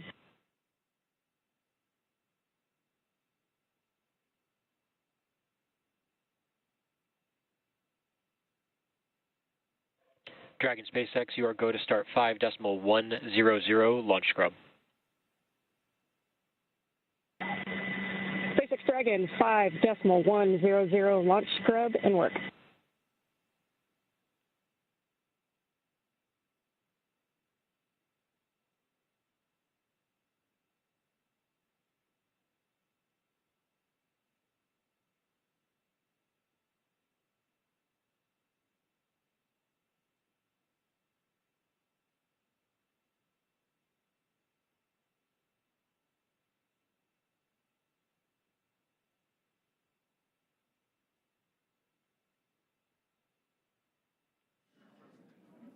And we did just get that update. Unfortunately, we are scrubbing for today's launch. Unfortunately, due to the hydraulic ground issue that the teams have been working, this will allow the teams to continue to troubleshoot and hopefully fix this issue for the next attempt that we'll have for Crew-10. Yeah, and there's several other attempts this week. We'll see where we end up, but there's another opportunity about 24 hours from now that they could potentially take if that issue is addressed. So from here, the crew and the team will have to begin egress steps to get the crew out of Dragon and off the launch pad and back to their quarantine facility in Florida, where they'll just get a little bit more time with their families. Yeah, and the good part is we have not started loading propellants, so we don't need to offload any propellants. The vehicle is Dragon safe. SpaceX will be in section 3 of 5.100. We'll be there. I expect that you should be standing by in step 3.2. And SpaceX Dragon, copy. We are complete through 3.2, and we can give you 3.3 that we are ready for seat rotation. SpaceX copies. Crew report ready for seat rotation, and 3.3 we'll report when we step into those ops.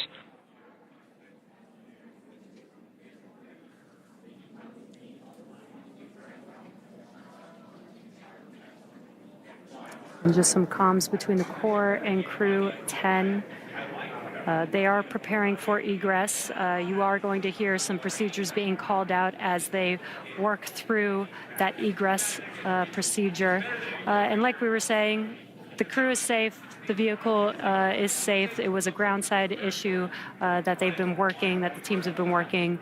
And so what we'll see coming up is the seats will rotate. We did have the closeout team already leave the pad. They're going to come back and help the crew egress the Dragon vehicle.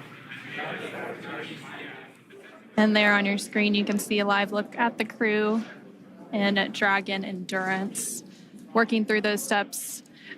Leading up to the scrub today, they did go through lots of activities, obviously making it all the way through crew ingress, which happened around 4:58 p.m. Eastern earlier today. They then completed all of the suit leak checks, closed the... And for crew awareness, proceeding into scrub site safing, expect some venting from the vehicle ACS system. Dragon copies.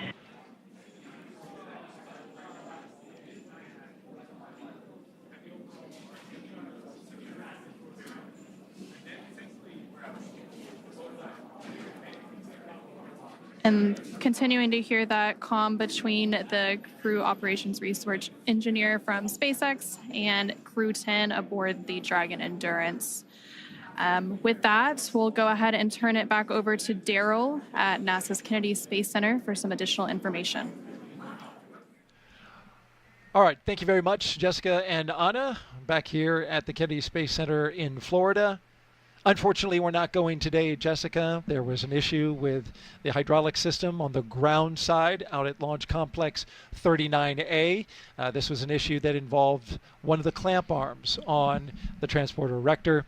This is a ground issue. Everything was fine with the rocket and the spacecraft itself. This was an issue that SpaceX first made the crew aware of at T-minus 4 hours. They were working it, gathering data, but continuing with the countdown in hopes that they were able to have enough data to resolve the issue or get comfortable with some flight rationale. They were unable to get to that point, but I was listening in on the nets, and they were definitely working this issue as thoroughly as you would expect from the teams at SpaceX and NASA, talking about all the information, previous launches, taking into factors data from even the test fire. But in the end, they were unable to get to that point where they were comfortable launching. So we stand down for today and we look for another opportunity. Though at this point, we know that there are two opportunities coming up on Thursday and Friday, but it has yet to be seen whether or not the teams will take that opportunity. They first must resolve the issue or get enough data in order to understand it. And then at that point, they can proceed with an opportunity. But just to make the audience aware of the opportunities that remain, on Thursday, we have a launch opportunity at 7:26 p.m. Eastern Time. 7:26 p.m. Eastern Time, there is another launch opportunity for a 24-hour turnaround. And then on Friday, as you know, Jessica, we move generally about 20 or so minutes back each day in order to rendezvous with the International Space Station. We have a launch opportunity on Friday as well at 7:03 p.m. Eastern Time. As you can see on your screen, the Crew-10, is getting ready to egress the spacecraft Endurance. This is where they will go ahead and get out of the spacecraft. They're in fact talking about that now as they are motioning which crew members will be going through. From here, as you heard mentioned by the commentators in Hawthorne, they will make their way down the launch tower into their vehicles, which are waiting them, along with the closeout crew, which will help them go back to astronaut crew quarters. For astronauts, though, Jessica, this is certainly something that is really part of the business. Yeah, absolutely. We talked about it earlier, and flexibility is really the key to everything that we do as astronauts. We know that the plan is always changing, and launch scrubs are definitely a reality that we have seen happen over and over again here on the Space Coast. Way back in the shuttle era, of course, happened frequently too, given maybe a technical issue, maybe a violation of the range, as we talked about with a random boat being in the area. Maybe it was a weather violation, or even any of the contingency sites along the corridor as well. So lots of different reasons to abort. It does, we're ready for this. This is what we trained for. We know that at the end of the day, you may be lifting off, you may not be. Definitely a bummer for everyone involved, but we will just, again, do as we're trained and get ready for that next opportunity. It reminds me a little bit of an interview that Anne gave fairly recently about the mission, and she was talking about the extensive experience that her crew has in regard to aviation. We talked about that several times in this broadcast. They have 4 professional pilots, 2 military pilots, 2 commercial pilots. And one of the things that Anne often talks about is how important it is as an operator, as a test pilot, to be humble. because your equipment will always fail in ways that you don't predict. And I think that's something that we saw here today. You know, there were other issues, technical issues that were being worked and tracked before this mission, as there are all before every mission. We're always wondering what's going to happen with the weather here, which can be pretty interesting and unpredictable here on the Florida coast. But this was something I don't think that anyone was tracking at all. And Anne and I even spoke last night. It just seems like everything's going too smoothly. I think we mentioned that this morning as well. Yeah. And maybe we shouldn't have said that out loud, because sure enough, there's always something that you don't expect. So I'm sure Anne's reminding her crew right now, hey, be humble. We know that today we weren't ready to launch. And the answer is that we will launch when we know we're ready and safe. And that's, of course, the only solution when you're launching humans into space. And a hint that the crew is taking it well, as you said, that we just saw moments ago. Kirill Preskov appeared to use his tablet to take a selfie with the crew. So you feel like they're doing okay and certainly understand what is happening right now. They were aware throughout the countdown that this could be a possibility, but they get yet another practice run in at getting out to the launch pad and getting into their seats and preparing to go. That's right. Another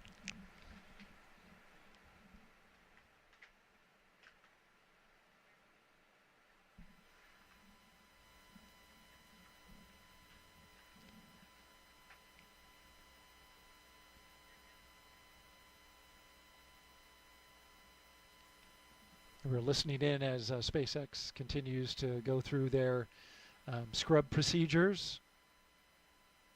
Again, another highly detailed list of procedures to properly go about the scrub of a spacecraft launch.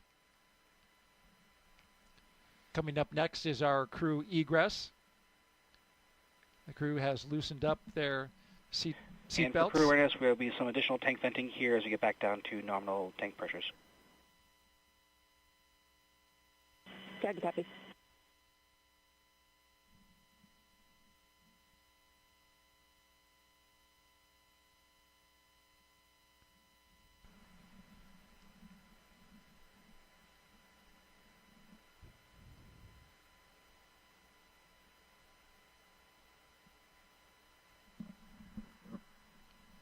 From your time in the astronaut corps, what are some stories that you've heard from astronauts that have, spent time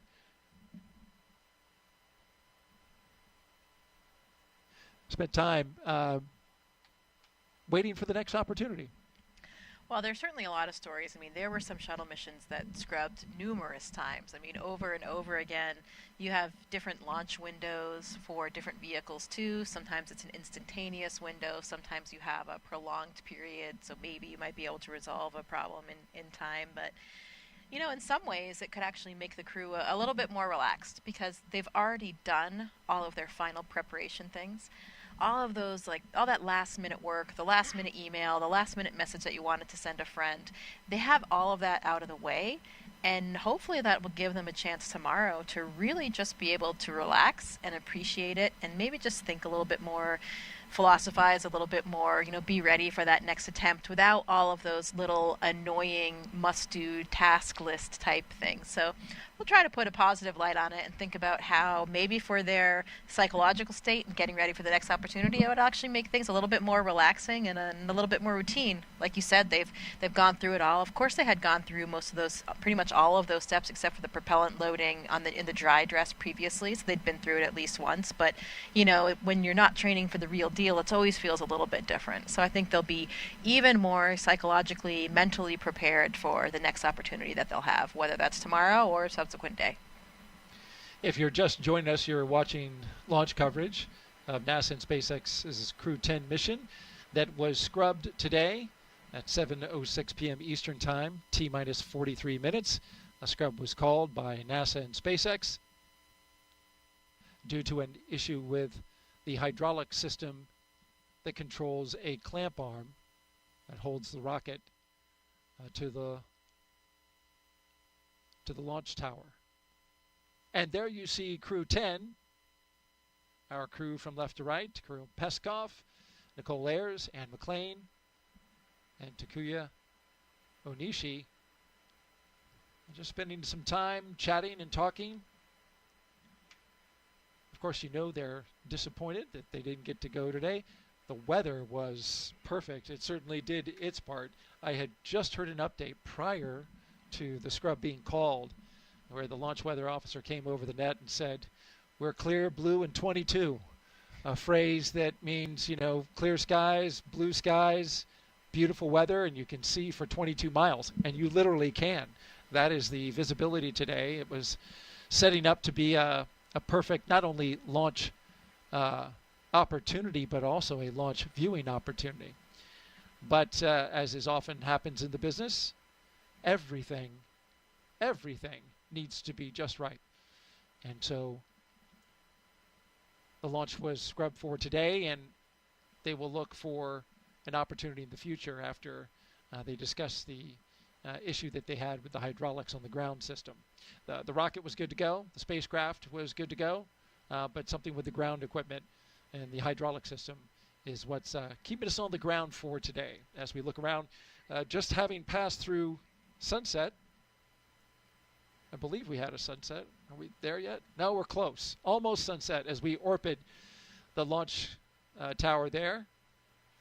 In the foreground, a future Starship launch tower that you can see there, marked by its chopstick arms at the bottom. In the background, you can see Launch Complex 39A and the tower where the Falcon 9 rocket and spacecraft with our crew are still sitting inside awaiting to be egressed from the capsule. And way off in the distance, the vehicle assembly building. You know, it's good food for thought here as I contemplate what I would do in this situation and think about a potential future space flight. I think it's probably a good idea to have some contingency plans, personal ones, right, about what's going to be different and what you're going to do over those next 24 hours or however long it will be. I didn't actually speak to Anne about that. I wonder if she and her crew had anything in mind, you know, anything planned, because the way things usually work, if you have a plan, then you won't need to use it. But if you don't have a plan, then we may be in the case that we're in today. So I'll have to talk to her and find out if they had anything planned and what they decided to do to make use of that interim. I could see some astronauts possibly thinking that might be bad luck if you make a plan for a scrub. You never know. I mean, if you have a plan, then you won't have to use it. There you go. It's good to plan. It's also good for the astronauts to have a little downtime as well. Launch and then the work that happens on the International Space Station, as I've heard it told, is very intense at times. Yeah, the training period, especially in the few months before launch, is pretty intense. There's a lot of international travel as well, so you're pretty much always jet lagged. And it's pretty intense. You know, I think for a lot of the training that we do as astronauts, we talked about for these space station missions, we're typically training 1.5 to 2 years in advance. In the beginning, it's usually not as engaging, not as time consuming, not as much travel, but really things get progressively busier, unfortunately, even though you'd personally want it the other way around. You know, if you think about it, everybody wants to have their training and their exposure as close to the flight as possible. So those final months do get quite busy. For Anne's crew, there was sort of an interesting lead up. You know, they had their very, very busy time period since, of course, originally they were supposed to launch in February, and they were really pretty exhausted. You know, they had a lot of travel, a lot of things going on, but then suddenly they had this delay and they were waiting, and then they had this kind of built-in rest period, kind of similar that we're talking about with a scrub, where I think it actually was good for their crew because they had enough downtime to really recover. I mean, we always, as astronauts, want to be launching a well-rested crew, a well-mentally prepared crew to get to the very busy lifestyle that we have on board the space station, and just all the psychology that's involved with leaving your family and friends back home too. So I think it was nice Anne's crew had that, and again, maybe they'll have that now with the scrub, a little bit of extra time together to kind of contemplate and prepare for their mission. That delay that you mentioned from February to March, of course, brought about by the decision to switch capsules from a brand new SpaceX capsule to the Dragon Endurance, reliable one with 3 previous Crew missions under its belt, Crew-3, Crew-5, and Crew-7. When they made that switch, though, they needed to do some more data analysis on that spacecraft in short order, and it takes time because of the amount of data that the commercial crew program has to go over in order to make sure that everything is right with the spacecraft before loading up the astronauts on it.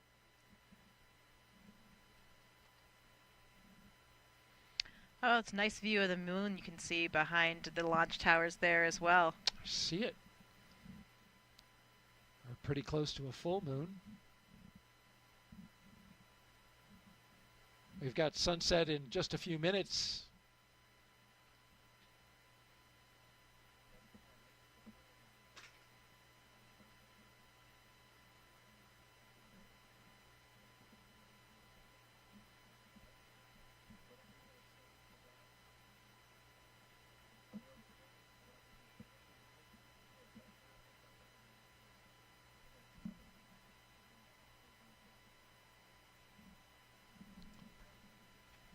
Dragon SpaceX, just an update.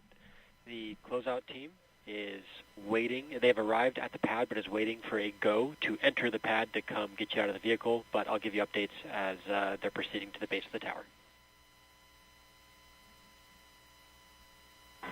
SpaceX Dragon, copy. Thank you. You heard that update there from SpaceX to the crew inside the Endurance And spacecraft. for crew readiness, there's going to be some loud venting from the base of the rocket.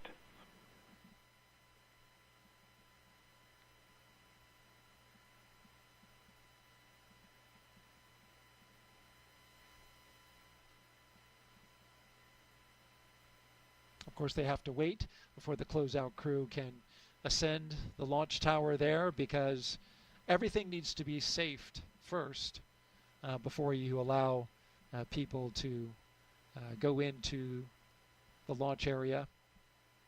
So these are standard precautions that are taken before the closeout crew goes in.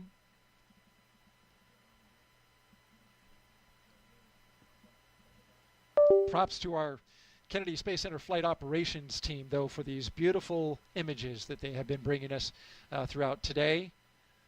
Going around the launch complex, we're able to see for 20 miles off in the distance, and we've had some pretty spectacular views. All right, we're going to send it out now to Hawthorne, California, and our commentators there, and with an update on the scrub.